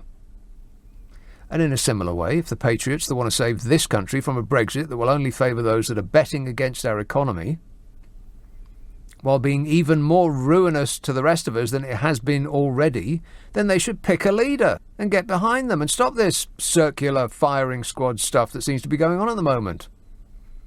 The Lib Dems don't want to team up with the Labour, and the Tories don't want to put Jeremy Corbyn in number 10 even for a few weeks, so they'll squabble with each other like school children and miss the bus. And there's a punishment for missing the bus and arriving late for class. But back in America, that Fox News poll also found that 42% of voters viewed Trump favourably. 42%. 56% held an unfavourable opinion. They hate you, Donny. Oh, shut up! During his first 2020 campaign rally in Florida, Trump vowed to keep on fighting and keep on winning, winning, winning. Really? Winning? Huh. Well, let's see. I mean, how's that winning going, by the way? He promised the truckers in America. You know, I think there's about 4 million people who make their living driving in America. Truckers. And so he promised the truckers in America that he would get them more work and better pay, and that they would pay less in tax. I mean, guess what? They're paying more in taxes than they ever have. They have less work because of his demented trade wars, and their pay is going down because their hours are going up. He promised to repeal Obamacare, the healthcare provision that his excellent predecessor brought in for tens of millions of Americans who had nothing. I mean, it's inconceivable for us in this country that people can go through life with no health care. You can't, the doctor can prescribe a medicine for you, but you can't afford it. Incredible. He said that, Donnie said that he was going to replace it with something tremendous and great. I mean, that was his literal plan. It's going to be tremendous and it's going to be huge and you're going to love it. It's going to be great. Something cheaper and better, he said. Well, he hasn't done any of those things. He said he would build a wall and Mexico would pay for it. I'm building a wall, okay? I'm building a wall. I'm building a wall, okay? I'm building a wall. Mexico didn't pay for it and he didn't build a wall. His trade war with China wasn't good and easy to win, like he said it was. And China isn't paying for the taxes that he puts on the goods coming into America. American consumers are paying for it. He said he'd bring back manufacturing jobs. In the actual factories that he stood in when he promised to bring back manufacturing jobs, those factories have closed. He says he has created more manufacturing jobs than any president ever. Well, Bill Clinton did that. If you want the actual facts, Bill Clinton created more manufacturing jobs than any president in history. Roosevelt was second, Reagan was third, Carter fourth, Truman fifth, Obama sixth, Trump's 13th. And that jobs bump under Trump has now gone into reverse. And he actually told people, I ain't making this up, look it up, he told people in a factory in Ohio, do not sell your house, because he would stop their factories from closing. That's what Donald Trump said. Well, guess what? They closed. He promised the middle class a huge tax break, the biggest tax break ever. Well, he gave a tax break worth $1 trillion, and almost all of it went to the top 1% wealthiest families and corporations in America. And the stock market went up because the CEOs of corporations took the money from those tax breaks and bought their own shares, thereby increasing the value of them artificially by creating a demand and reducing the number of them in the market. And they did that because when the stocks go up in value, the chief executive's bonuses kick in. And they could also score twice by selling their own stock holdings for more money, which is what I think is called insider dealing, which is fraud. But no one's going to jail. Jail's for little people. So what exactly has Trump won? Where is all the winning, by the way? Well, he himself has won, of course, big time. I mean, the increase in trade in his hotels that are rented out by foreign governments wishing to seek favours, bringing in huge amounts of money. I make $400 million a year, so what difference does it make? He actually changed the tax laws to benefit real estate developers. Can you believe that? I mean, talk about hiding in plain sight. It's amazing. He's like a guy that bumps into you in the street and he says, I'm picking your pocket now. And you think, well, he wouldn't be telling me he's picking my pocket if he was actually picking my pocket. But he is actually picking your pocket. The millions of dollars he's raked in from donors. But 99% of American people haven't won anything from his presidency, which is why he has to keep falling back on the racist tirades and the trolling. It's the basis of his appeal, putting the fear of dark-skinned invaders in the heart of his white-skinned fans. Donald Trump is not a nice person. Yeah, and that's the man that we, a once proud nation, are crawling across the carpet to beg for a deal from. Any deal. Because we've shot ourselves in the foot and we're desperate. What a way to run a country, eh? Dreadful. 0345 6060 973 You can text 84850, email nick@lbc.co.uk, and if you're on Twitter, it's at LBC. Friday and Saturday night at 10, Nick Abbott, LBC. Here on LBC, Majid Nawaz LBC with Nick Abbott. Call 0345 6060 973. Tweet at LBC. Text 84850. I am not one of your fans! Zenga says, I'm in Serbia and everyone is asking me why we've made Boris Johnson our Prime Minister. What am I supposed to reply? Well, Zenga, just say that it's got nothing to do with you. This country was like this when you got here. Just say that. James in Henley says, oh, get off the air, Abbott. I will not. He's the democratically elected President of the United States. I don't like that fact any more than you, but you are just trawling up old news, says James. It's not old news, it's new news. That's a poll that's just come out. It's so fresh, the steam is still rising off it. Blackpool, hello, Peter. Hello. A good way of sorting Brexit out. Stop all MPs' wages, stop all expenses, no jollies abroad, and close all the bars down in the Houses of Parliament. Now we're talking. Yeah. The other thing is, if they do go for another vote, 16-year-olds must be allowed to vote. Yes. Because it's their life. I mean, I'm 70-odd. 70-odd? Yeah. Oh, well, when you get 70, you can start telling people. Yes. Right. Well, the thing is, another 10, 15 years of time we've gone through all this, all the youngsters will vote, go back in again. Well, yeah, I think by the time this is all over, we'll all be gone. Well, this is it. We'll be gone, but the youngsters will want to go back into Europe again. Maybe we should get...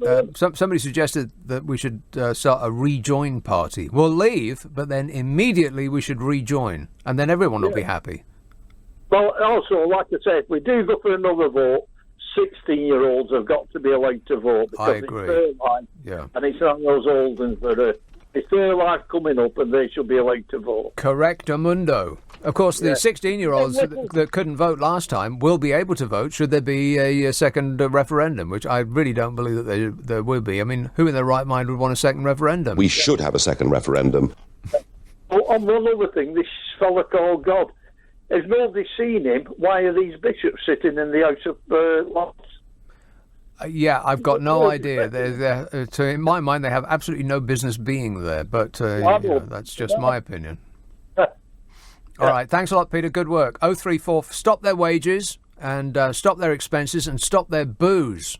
Their subsidised drink and food, for a start. And perhaps think about, in extremis, giving them a damn good thrashing until they get this sorted. I can't imagine how it can ever be sorted. At this point, how is this going to end? I mean, another extension, that just seems like an excruciating prospect, doesn't it? Leaving with no deal is just too damaging to the economy. Anybody that knows anything about, and I don't know anything about anything, but even I know that we have already suffered a great deal. Something of the order of 800 billion, that was old news, that's a couple of months ago now. 800 billion pounds has left the country. It's gone ta-ta. Bye-bye. And it'll probably never come back. Because once these corporations make a decision, they don't unmake it. If you decide not to hire somebody here, but instead hire them in Germany or Singapore or wherever, then they're not in a couple of months' time going to say, oh, well, this is all sorted, and I'm going to come back again now. That's not the way it works. It also, doesn't it strike, I guess nothing but penetrates levers' defences. But don't you find it a bit odd that almost all of the people behind Brexit, the ones that aren't millionaires, are billionaires? And almost all of them have either left or were never here in the first place. Don't you find that just a little odd? Let's have Bodmin. Oh, Malcolm. Hello, Nick. How are you, my friend? Good, thanks. Nick, breaking news now.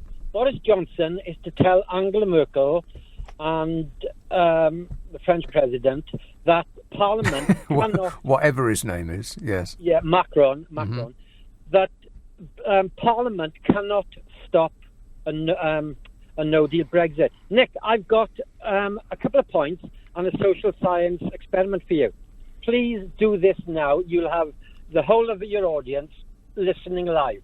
What you do is you get your very able producer to put together a montage of all your Boris Johnson comments with regards to Trump into a montage, and you tweet it to Donald Trump. At the moment, he's sitting in his golf club with his phone open on Twitter in front of him, eating his Mackie D's. Yes. You send it now, you sit back, and all of Britain will be looking at Twitter, listening to you, and the Brexit delusion will be shattered. The wonderful American trade deal will be down the pan. Yeah. Here's an example. Well, it's already down the pan. That huge and tremendous and wonderful trade deal is dependent on us doing whatever Donald Trump thinks up off the top of his head. I mean, he already told us not to release that Iranian ship. And so I suspect that we were on the phone to them telling them that, we will release it, but we'll release it straight into your hands, and please don't take it out on us. We know you're going to be upset, but we promise to toe the line on China and Iran and Huawei, and taxing the taxing the tech giants like Google and Amazon and all that lot. He's listed off an entire shopping list of demands now, dependent on whether we get a trade deal or not. Nick, it was announced today. CNN have reported on it, so it's got to be true, that Donald Trump has held off on the China sanctions because iPhones and iPhone electronic gear, which will be sold for Christmas, would include the tariffs. So he has literally cancelled the tariffs because he doesn't want to spoil Christmas. He loves Christmas so much, he's cancelled it. Nick, yes. please, I'm begging on you. Get your producer to put a montage. I don't need no producer to do it. I can do it myself. I think Donald Trump is clearly out of his mind. Yeah. Nick, tweet them to Trump now. All right, I'll do it straight away. Leave it with me, Malcolm. Blimey, he's giving me homework. Can you believe that? I have to say, when Donald Trump says that there are parts of London that are no-go areas, I think he's betraying a quite stupefying ignorance that makes him, frankly, unfit to hold the office of President of the United States. Can you imagine the sucking up that Boris Johnson must have had to do to get back in Donald Trump's good books? I mean, it just doesn't bear thinking about, do it? I bet he had to crawl across the carpet like a snake. I mean, what about this one? I would invite him to come and see the whole of London and take him round the city, except that I wouldn't want to expose Londoners to any unnecessary risk of meeting Donald Trump. Maybe he actually hasn't heard it.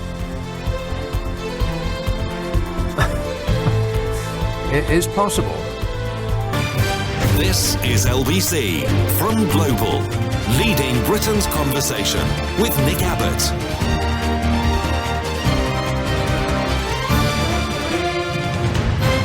I feel lightheaded. That's what I feel. A vegan kilt.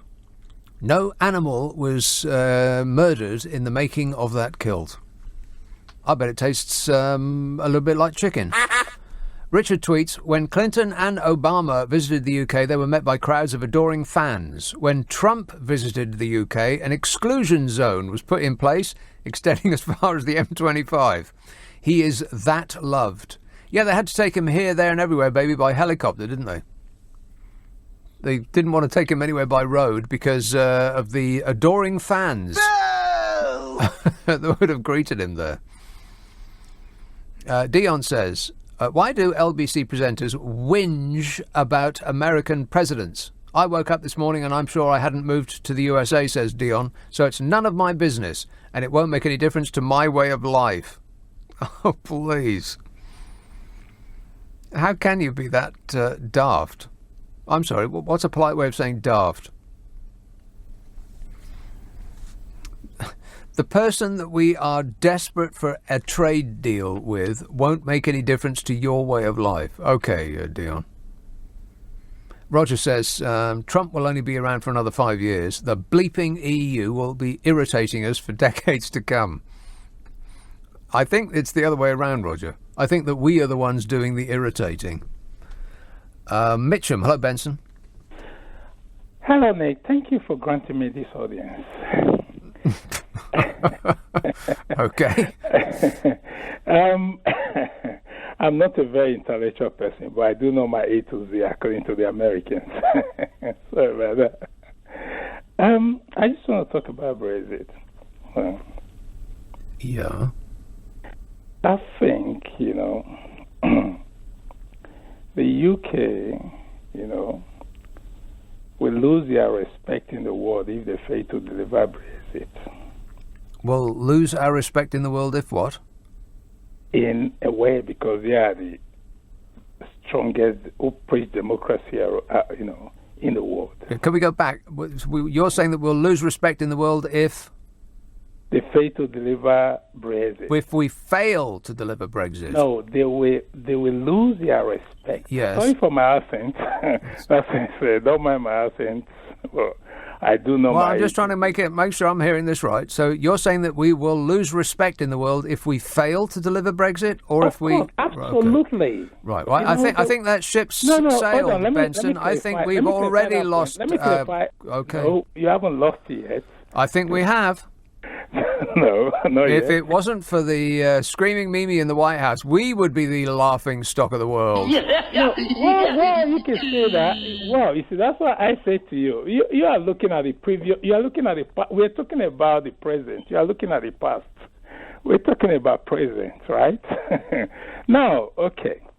You see, what's going on here?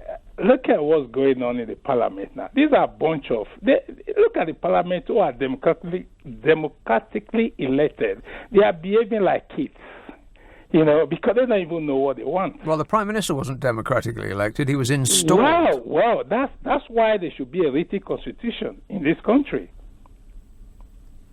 Well, I don't think... Well, unless they actually wrote it in there, you can't install a Prime Minister, then it would make no difference, would it? Why a constitution is very important? Because there will be no of this nonsense.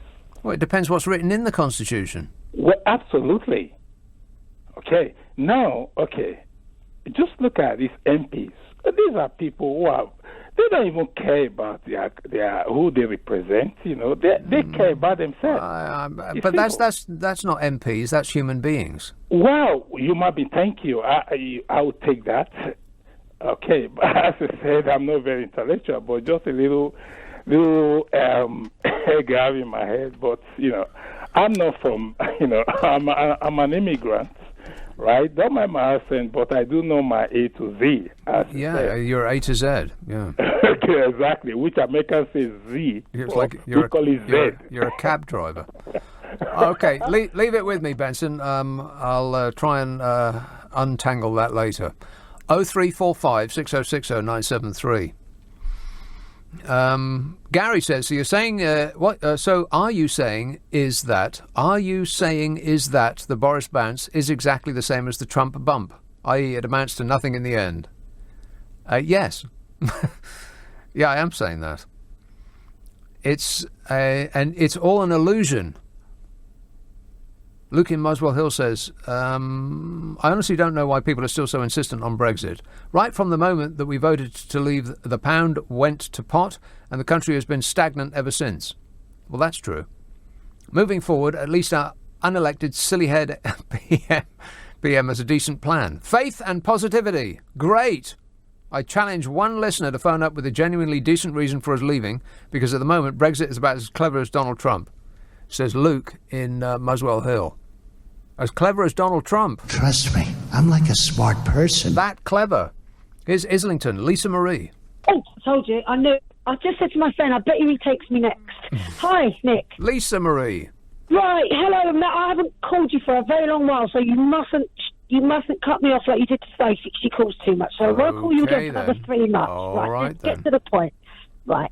So first of all, I turned on. Okay, it doesn't matter because I record anyway. But I just turned on and I heard that lovely chap Henry, and I just thought, oh my God, no, he's talking to Nick about this. There's no way he's right.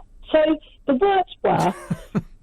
Okay, so the word. Who was Henry? Henry's a philosophical consciousness guy. Okay. He was one consciousness. God is consciousness. Oh, yeah. Right, come on, Nick. That was only about an hour ago. Well, that's right, ancient listen. history. Yeah. That's ancient. Yeah, we learn nothing from history. It's right now. Consciousness. He literally rebutted his own argument in the sense of in one sentence. He said, right, the proof is. Yeah, I won't quote him, obviously. Proof is that consciousness is. We know that consciousness is there because I'm a being and I'm here. Yeah, and I'm a substance. But he said because we're conscious of consciousness. So what he basically said in that sentence that God doesn't exist because he said it's not. He basically said, in other words, it's not there. It's not real. So in a sense, he's saying that God doesn't exist. So he was kind of saying he is. He is there. It's proof that he is. That's proof that he is there. But really, he doesn't exist. So okay. Well, thanks for clearing that up. Now, Nick, wait. Now, is everybody clear so far? No. Yeah. Go on. Nick, you said that last time I gave a rendition of the whole evening. Anyway, so that was what I turned on and got that. So basically, there is no proof. Right. That's just semantics. Okay, so let's move on. Now the Brexit, and then you were talking about Brexit. Brexit, yes. We talked about that for so long. I know, minutes. Seriously. So anyway, I didn't get the thing, but I did want to feature about feelings and voting. Feelings? The feelings. I'll go back to the feelings, Nick, because I spoke to you the first time about feelings, and we didn't really get enough time. So, well, time's running out again, Lisa Marie. No. Quicker than you know. Tell me. 30 seconds? Go on. Right, listen. Okay, so, you said everyone doesn't look at facts anymore. There's just all voting on feelings. So I just think to myself, well, I don't know what else there is to vote on because, I just said to my friend, I said, I'm not an economist and I'm not a politician. I'm not a teacher. I'm not a priest, whatever. So I don't know a lot of things about a lot of things. So I think it would be I know a lot about a lot, but not, other stuff. Well, the most important thing, Lisa, is that you know that you don't know. Lisa Marie. No, yes, but listen, exactly. Listen to this. I haven't got a clue. What am I supposed to do a course on Europe before I vote? I can't. Never going to know. Even people that are supposed to know don't know. Well, you could look it up. You could at least find out where it is. Well, it's 100 pages. No, I did an essay once. Oh, an essay. It was a hard. No, I never knew what it was. I never knew what it was. Yeah, you didn't know where it was. I never knew what it was. Or what it was. I didn't even know what it was until I had to write this flipping essay. Yeah, and what they did for a living. Oh, it was the worst time of my life. I got a distinction in the end, but it was easy. A distinction? What does that mean? That was in college, you got a distinction. Then you went to uni, you get a first class. Then you do your masters, and you go back to distinction. A distinction? Well, is that a... it's a first class. Right. Is that in that was in an access course. A distinction's in an access. That's like a first class, yeah? Then you go to uni. Well, we found out this week that you only need to get, 12% to get an A star these days? Yeah, that's something like ridiculous. That. No, so you got at least 12%. Harder. That's a passing grade. No. Listen. I did that. I did the essay, okay, and it's just mind-boggling, okay. Yeah. Well, my mind is boggling right now. If that's any help. Yeah, I know. But Nick, what I'm saying is, how the hell are we? We're just the little people. How the hell are we supposed to know what the hell to do? We don't know. We're the people. That's why we're. Right. Well, then my advice is do nothing. If you don't know what to do, do nothing. But people always moan about people not voting. And you should be quiet while you're doing it. Right. I don't know about that, Nick. But anyway, we will pick this up again. Yeah. Okay. I'm looking forward to it. That sounds like a threat, doesn't it? Thanks a lot, Lisa Marie. I love your dad's music. Well, some of it. Rock and roll! 0345 6060 973. You can text 84850. Email nicka@lbc.co.uk. And if you're on Twitter, it's @LBC. Let me just remind you of my podcast. It's 30 minutes of amusement. If you like this show, then you will like it a lot because it's the best of this show. It comes out on Mondays, 30 minutes long. There's dozens and dozens and dozens of them up there at the moment. So if you wish to be amused, then they'll be right up your alley. Download Global Player from your favourite app store and hit the podcast button, and then do a search on my name, Nick Abbot, at the top. If you click on that symbol that's a what do you call them again? Does it exist? The not a microscope. What do they call that thing? I don't know if it does exist. He's not. He's talking to somebody else. Why can't I think of the name of that thing? There's a looking glass type of thing. What's the name? What's the name of that I'll call thing? you back. Hey, I'll call you back. Yeah. he's got no ideas on here. It's what's the name of that thing? The hand glass that you look at things with. Magnifying glass. A magnifying glass. What is wrong with me? If you click on the magnifying glass, then you can do a search on my name. See? Simple. Aren't I? Or, simpler, just Google it. The Nick Abbott Habit. See, that last bit, I would have edited that out. That wouldn't appear on the podcast. I'm absolutely certain of that. But the best of is in there. Comes out on Monday. I think you'll like it. Ask for it by name, the Nick Abbott. Abbott on LBC. Call 0345 6060 973. Would you mind telling me what this is all about? I don't know, but I will investigate further using a hand magnifier. John says, clearly you don't believe your views on religion to be equal to anyone else's. When you disagree with someone on religion, you believe your understanding to be superior, says John. Yeah, that's the nature of religious belief. Everybody believes that their religious opinion is superior to everybody else's. That's the nature of religion. One religion does not say, well, we're all right. All religions are correct. No religion says that. They all say, no, we know the answer. That's the nature of the game. Enfield, hello, John. Oh, good evening, Nick. John. I would like you to come clean with me. Go on. Right. I'll ask you the question. Are you a robot? Am I a robot? Are you a robot? I think you are, actually. Yes. And there's a big robot up there watching everything you say, you know. A robot is up there watching everything that we say? Affirmative. He's got a massive algorithm and so on. An algorithm? That's right. He can give an answer, yes, we can give the truth or lies and so on, depending on, if you want to get rich quick and so on. Yeah, God is an automaton. Yes. Automaton. Yes, you could think of it in those terms. I am thinking of it in those terms. And think of how many people you get rid of if you told them over the air at the moment that you are a robot. Everybody should go through one of those capture things. Are you a robot? Tick this box to check. Well, exactly. If you did that and so on, perhaps they wouldn't bother you. They'd have to go out into the universe. God, wouldn't that be marvellous? If only more of them went out into the universe. But unfortunately, most of them go underground, don't they? And they trolls, you mean? Live under bridges? Yes. They miss the drips coming from the top. Oh, we got plenty of drips here. Don't worry about that. I said drips. That's what I said. Drips. Drips, Yeah, drips. That's the effect of the way the finance flows. Coming from the top to the bottom. Yeah. You only get a drip, and if you manage to get that, you'll be very, very lucky. Trickle-down economics. There's no such thing. Absolutely.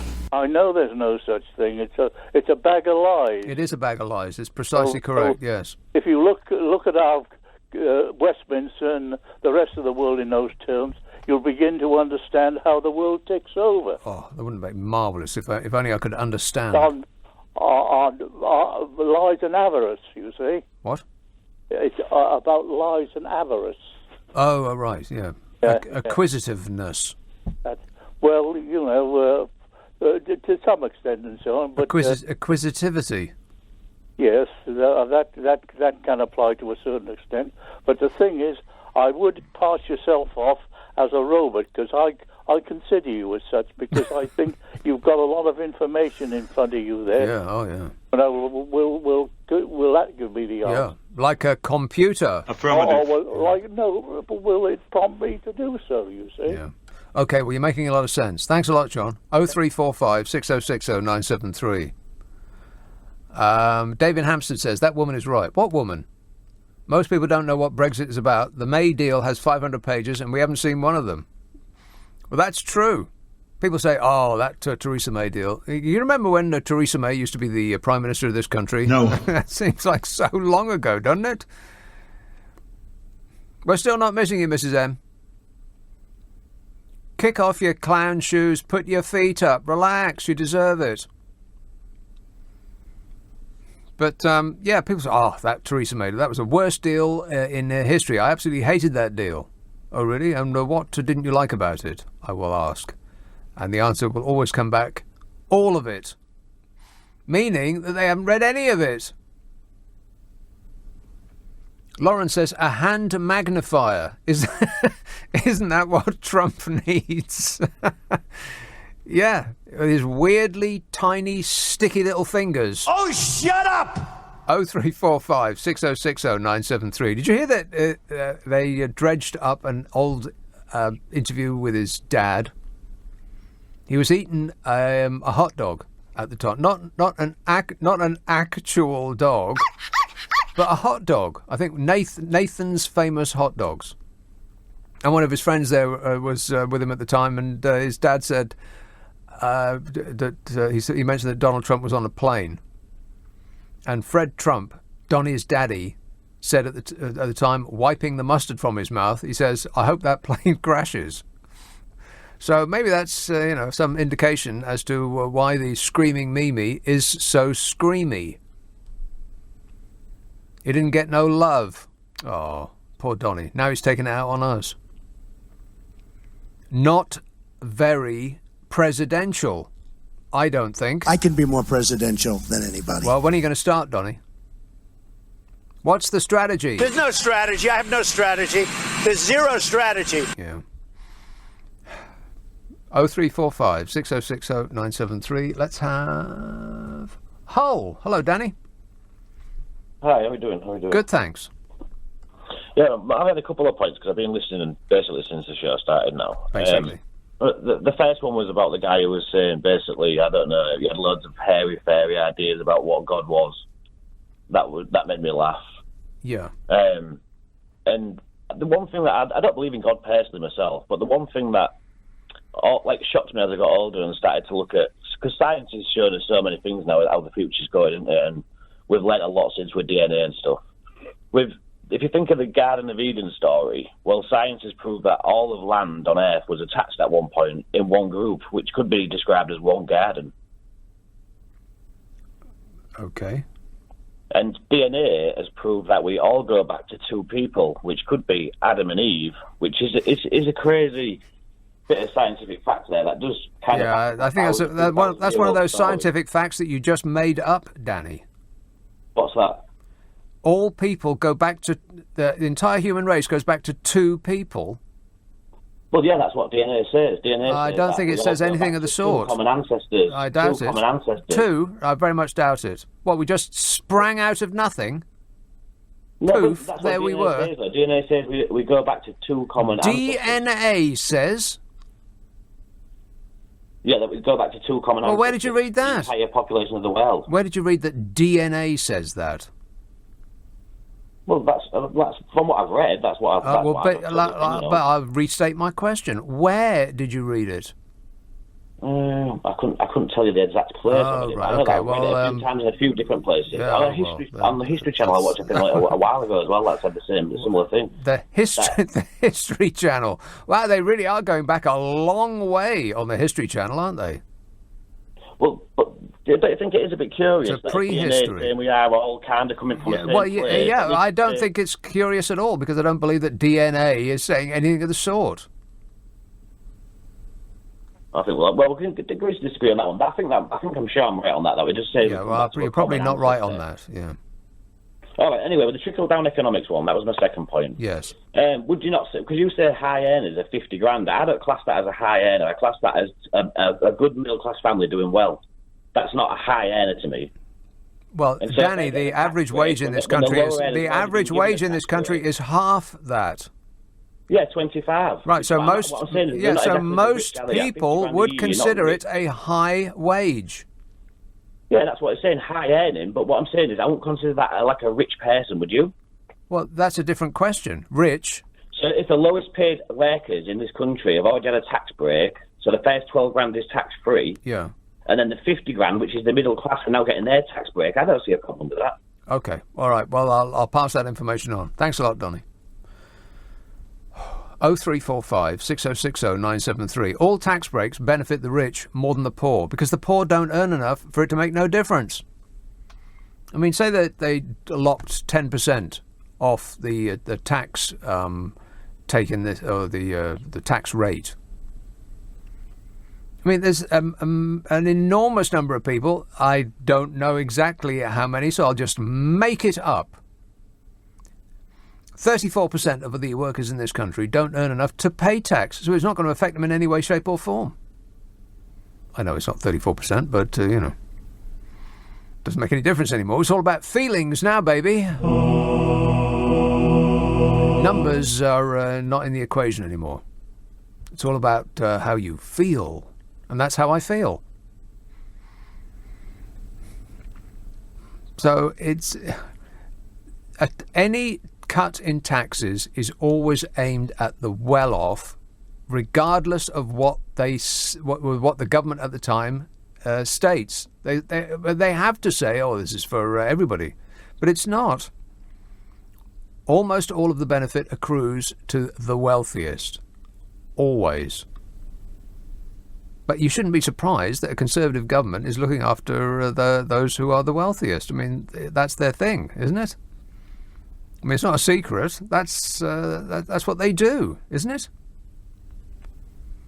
Maria says, I'm not sure what your subject is, but I am saying that we will be leaving the EU. The reason is the obvious.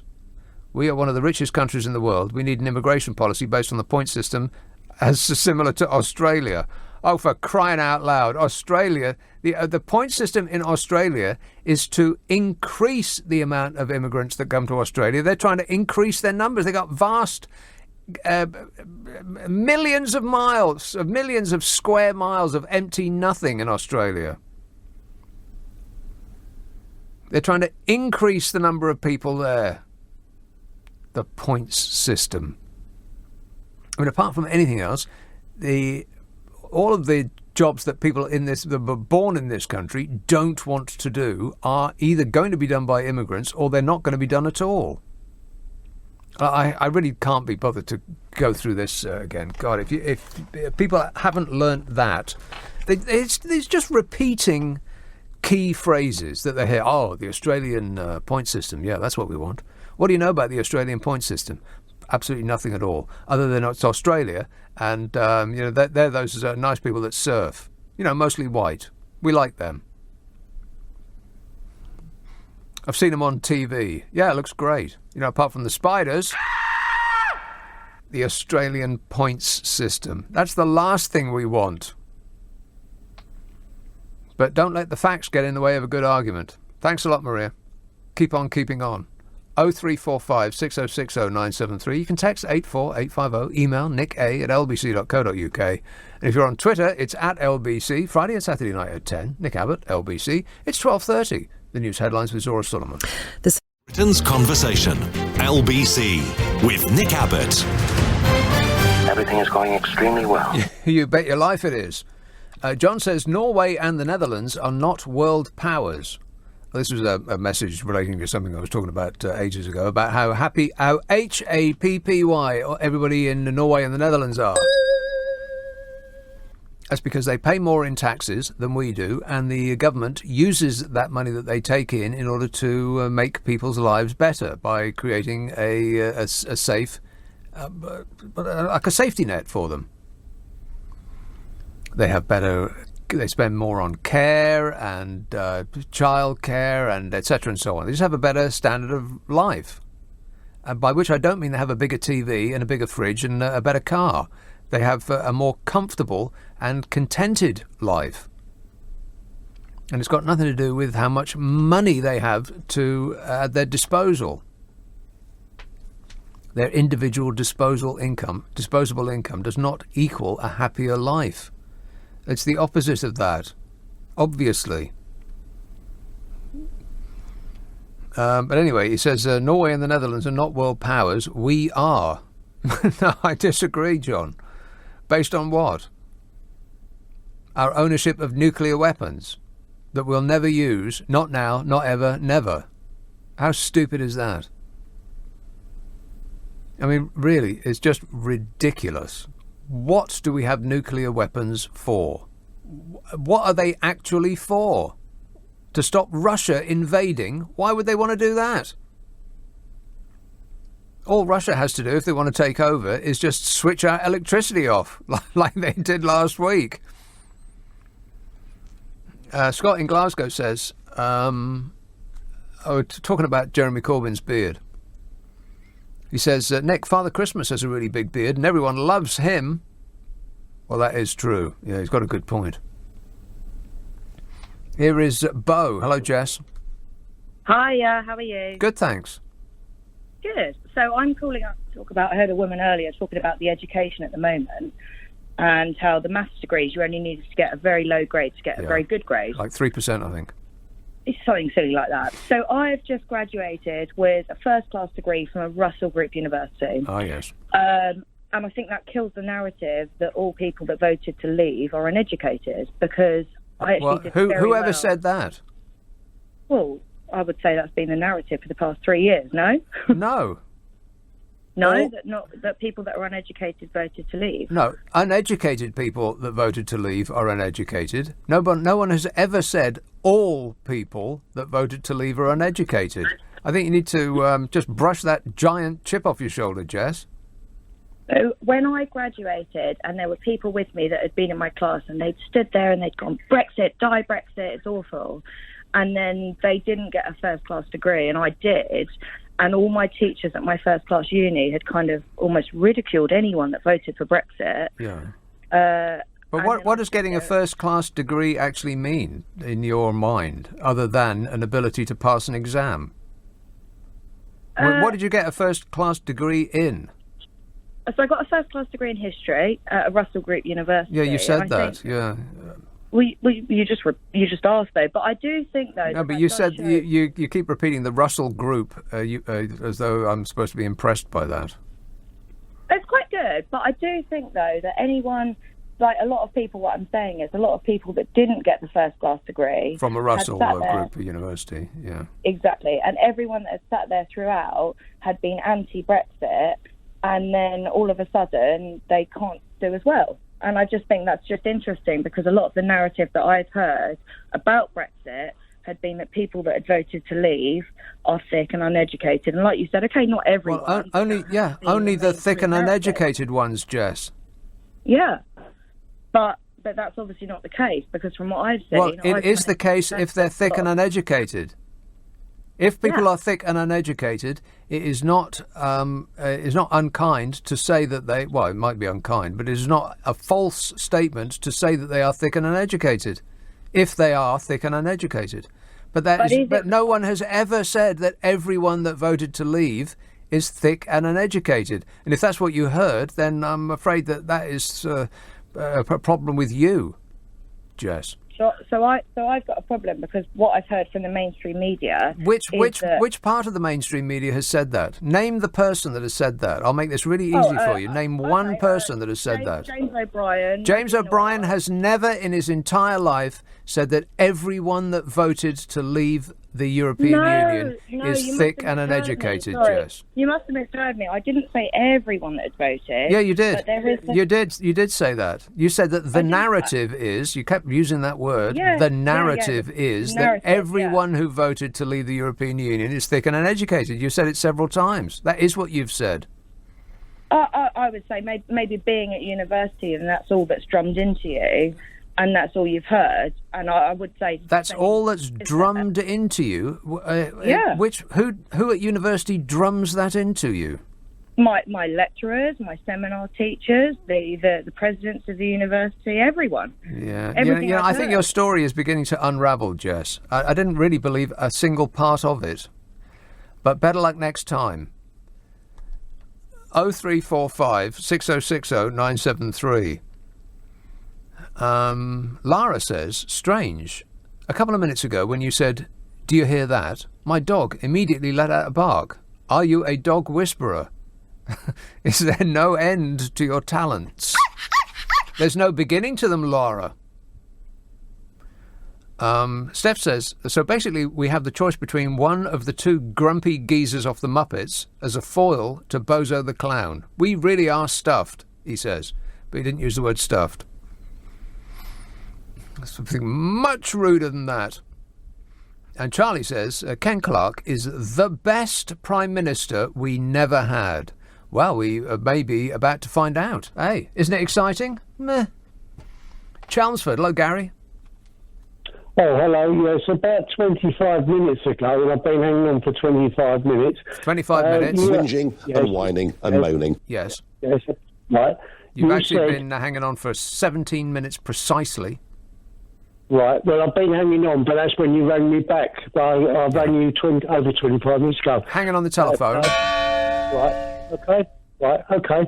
Now, you didn't ask me, you asked the public, give us one good reason why we should leave the EEC, the common market, right? I didn't. You did? Oh, yes, you did. Well, I think yes, you did. I may have read out something that somebody wrote. No. Yes, I you did. Yeah, asked- I was reading. No, that's Okay, it. all right. You- Well, you know what, Gary? All right. Give me a good reason why we should leave the EEC. You asked for one good reason.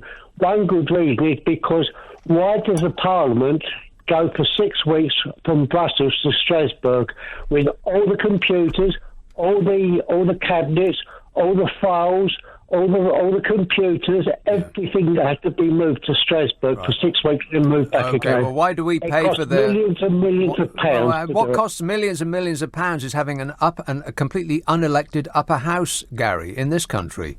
So what else have you got? No, you said you're talking about the EC now, not about the British Parliament. You said one good reason. You're trying to get off the subject. Okay, One well, good that reason is why not. we should leave the All right, EC. that's not a very good reason. What else have you got? Right, well, you said one. There's one. So you only asked for one. Right, number two is when we voted to go into the common market, it was called the common market. It was the European Economic Community, right? It wasn't the European political community. There was nothing about having a European army.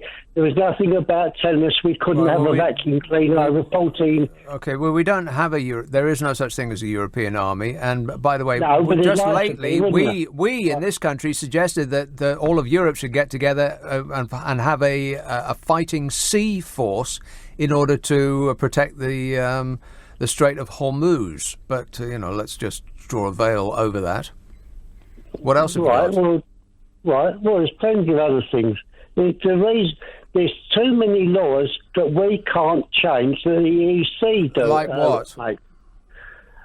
Like, how powerful can your vacuum cleaner be? Oh, for right? crying out loud, Gary. That argument sucks. No, it doesn't, such. Check your facts, mate. Check your facts. I know what I'm talking about. No, I'm afraid don't. This is you- desperate. That's your reason that you want to leave the European Union, because you want a vacuum cleaner that sucks more? You've got senile dementia coming on because you can't remember what the thing is that magnifies something. You've had to ask about 5 times. Yeah. So you've got senile dementia coming on. So I would suggest Okay, you, so you've gone straight from your up on my screen is apparently you had 20 good reasons to leave the EU. You're giving me 2 daft ones, and we go straight to the insults. Is that all you've got, Gary? That's No, it's pathetic. not. You've been waiting 20 minutes, and that's all you've got? Struth. We're following that guy. This country is following that guy. We've put him in charge. Whoever shouts the loudest. Hey, Gary. No. Yes. No. Yes. No. Yes. You know what? No, you see, you can't argue with me because they all cut me off because they can't argue with me because they know I'm right. They all cut you off. Well, maybe you should take a hint, Gary. Maybe it's you. If everybody cuts you off, maybe the problem lies with you. Do you ever think about that? No, because they can't deal with me because they know it's true. Right, you say that they don't... Are you saying that they don't go from Brussels to Strasbourg for 6 weeks every year and take everything with them? You're saying that's not true? It's completely irrelevant as a reason to leave. Yeah, of course it's irrelevant as a reason to leave the European Union. It has no bearing on our membership of the European Union or the benefits that accrue from being in the European Union, Gary. Yes, it does. If you shut up a minute, I'll tell you why. Right. Because it costs money. Yeah, I get it. Well, we spend £83 million a year giving the Queen money. Right, but the Queen is well worth the money she gets. In what respect? In what respect is she well worth it? £83 million a year. Because you get millions of tourists coming over here. No, wrong, incorrect. There's no evidence whatsoever to suggest that millions of tourists come to this country because of the existence of the Queen. Oh no! Well, then why don't you ask the British Tourist Board that then? I can ask the British Tourist Board, Gary. I have a list. I have a list of the most popular British tourist attractions. And there is nothing that has got anything to do with this Queen on any of them. Well, you don't think so? All right. No, I don't. It's not that I don't think so, Gary. I know so. What else have you got? What else have I got about the EEC? Right. Why should we be? Can I just stop you there, Gary? It's not the EEC. I mean, I should have just dumped you at that point when you first started calling it the EEC. God. I mean, if every time you call somebody, they hang up on you, Gary, maybe, just maybe, it's you and not everybody else. If you didn't have such a massive ego, that might actually, sink in. That might penetrate your defences. What's that? He's shouting you and James O'Brien.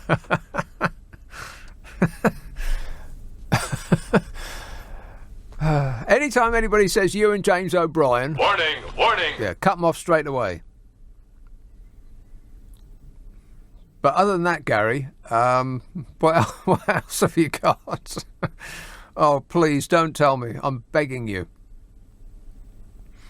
0345 6060 973. You can text 84850. Email nick@lbc.co.uk. And if you're from Chelmsford, forget it. Coming up at 1 on LBC. Richard, this is LBC with Nick Abbot. Call 0345 6060 973. Tweet at LBC. Text 84850. Come on, we're running late. Yeah, please tell me more reasons why we should leave the EEC. I'm all ears. Steve says, I only got a 2-1, which means that everyone is either almost as stupid as I am or even more stupid. Milan says, the madness of Brexiteers. In 2016, the UK will get a great deal because the EU badly needs us. In 2019, I don't care if Brexit means there'll be a recession. That's right. Their whole approach has morphed. The UK will get a huge and tremendous deal because they need us more than we need them. That's what it used to be, remember? And it'll be the easiest deal that has ever been negotiated in history. That was 3 short years ago. Now, we don't care if we do die. We just want Brexit. What else have we got?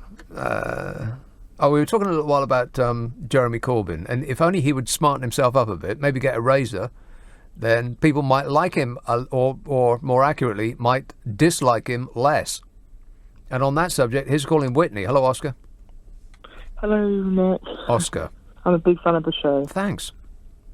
Yeah, I know at least 2 action stars that have beards. 2 action stars that have beards? I doubt it. Go on, try me. Robert Downey Jr. Robert Downey Jr. hasn't got a beard. Yeah, he does. What, the bloke, Iron Man? Yeah, Iron Man. Iron Man has not got a beard. He's got a beard. Look it up, Nick. Well, I will not look it up. It's too late for homework. But I just saw Iron Man in Avengers Assemble, or one of those things, which is a... Did you see Avengers Endgame in the end? What? Did you see the Avengers film in the end? Oscar, please speak directly into the phone. What? Did you see the Avengers film in the end? Yes, the Avengers Assemble. Yeah, well, I am a massive nerd, and I really... How big are you? I love... I mean, when you say massive, what size are we talking about here? Like as big as a cow? That big? Also, Hugh Jackman. Huge who? Hugh Jackman. Hugh Jackman. Never heard of him. You know what, Nick? You and James O'Brien. Yeah, me and James O'Brien. Warning, warning. Yeah. Robert Downey Jr. hasn't got a beard. Despite the picture that my glamorous assistant just put up on the World Wide Web here on my screen, which showed that Robert Downey Jr. does have a beard. That is fake news. No, he hasn't got a beard. Not in the films, he ain't got no beard. And Hugh Jackman hasn't got a beard either. And that's an actual fact. So shut up about it. Monica in Coventry says, why are people so frightened of Jeremy Corbyn being PM? Can't be that he'd introduce more fairness and equality for everyone. Maybe it's just his beard. Yeah, it must be that, Monica. Nobody wants fairness and equality. What's really bizarre, what just boggles my mind, is that people who have the least will actually stand up in a fury defending the status quo. I think because they imagine that at some point in the future they will become rich, as though that's likely. It's not likely. It's not going to happen. The gap between the wealthy and and everybody else increases every single day. God, there was some eye-watering figures that came out. I guess it's a bit late in the day for me to start bringing out some information, but the CEO's pay. Did you read about this? CEOs at America's 350 top public firms, and if this happens in America, then you can be absolutely certain it's happening in this country as well. But we have the latest figures for America. CEOs at America's 350 top public firms earned 278 times more than their typical employee in 2018, according to a study from the Economic Policy Institute. 278 times more. You know, in 1965, they used to get 20 times more. Now it's 278 times more. But it's worse than that. Chief Executive Officer compensation, in other words, the people who occupy the top floor in the 350 top public firms, their pay has risen 1,000% since 1978. Worker pay, 11. The boss's pay has gone up 1,000% since 1978. Average worker pay has increased by 11%. It is worse than that. The top executive compensation has grown 52% since 2009. 52%. Rank and file workers got 5%. And in the last couple of years, employees' wages have actually gone down. You know how much the average CEO was paid last year? $17.2 million. $17.2 million. And I'll stop you right now if you're reaching for the phone to tell me, well, they're worth it. No, they aren't. And I have the evidence in the palm of my hand. In case you think that they are worth it, the percentage increase in Chief Executive Officer compensation has far outpaced stock market growth. They get paid more and their companies are worth less.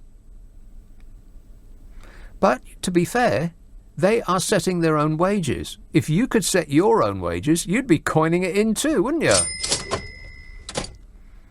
Ballooning CEO pay is not just a reflection of the market for executive talent, said the person who conducted the analysis. We know this because CEO compensation has grown far faster than even the top 0.1% of earners.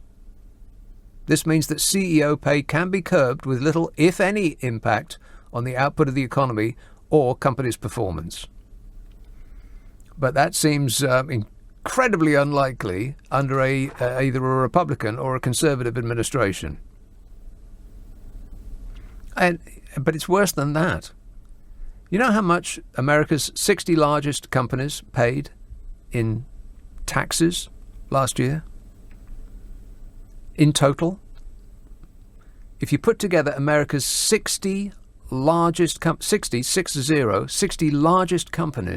guess how much tax they paid combined? Guess how much? 100 million. Is the wrong answer. No, the actual number is 0. If you combined America's 60 largest companies and totaled up how much federal income tax they paid last year, you would get the number 0. Nothing. At all. Isn't that incredible? The economy is rigged, ladies and gentlemen. It's a rigged game. So if you think that you are, your luck is going to come in, and eventually you are going to be one of these rich people whose lifestyle people who don't have any money are defending, and they people call me in all the time and say that you shouldn't be criticising them because they're worth it, imagining that they're on a track eventually that their luck will change. It won't.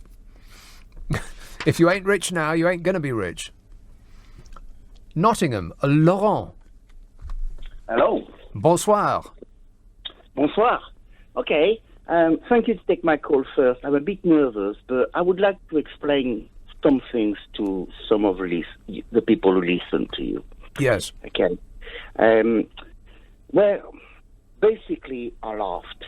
I see. I don't want to be. Well, I see your show as a bit of entertainment, really. What? I see the show. Yes. What you're saying. I mean, don't get me wrong. You're talking about very difficult and serious, complicated things. Yes, in a silly, offhand way. Yeah, that's what I do. Yeah, but I see a lot of people. I see it as a show because people are not really in tune. So I want to use an analogy. Okay, can you do it in 15 seconds or less? Okay, I'll try. Okay, so two couple go buy some potatoes. Potatoes? Okay, in a shop. Yes. In a shop, okay? One want to buy 500 kilo of potato, the other one want to buy 1 kilo. And the two couple, the one who buys 500 kilos said, the shopkeeper said, okay, 1 kilo for potato per 500 pounds. The other couple arrive at the same time and say, yeah, we will, don't worry, darling, I will have my kilo of potato for 80p. Okay? Yeah. And so I don't know what 15 seconds. I don't know how long 15 seconds lasts in France, but you're way over in this country. Can you sum it up in one sentence? Hear me out. No, I'm afraid that we're fresh out of time. Unfortunately, we are fresh out of time. Whatever happens between now and 10 o'clock next Friday, it just blows my mind to even contemplate it. I mean, it's just mesmerising what's going on, ain't it? But whatever it is, we'll chew it up and we'll spit it out then, eh?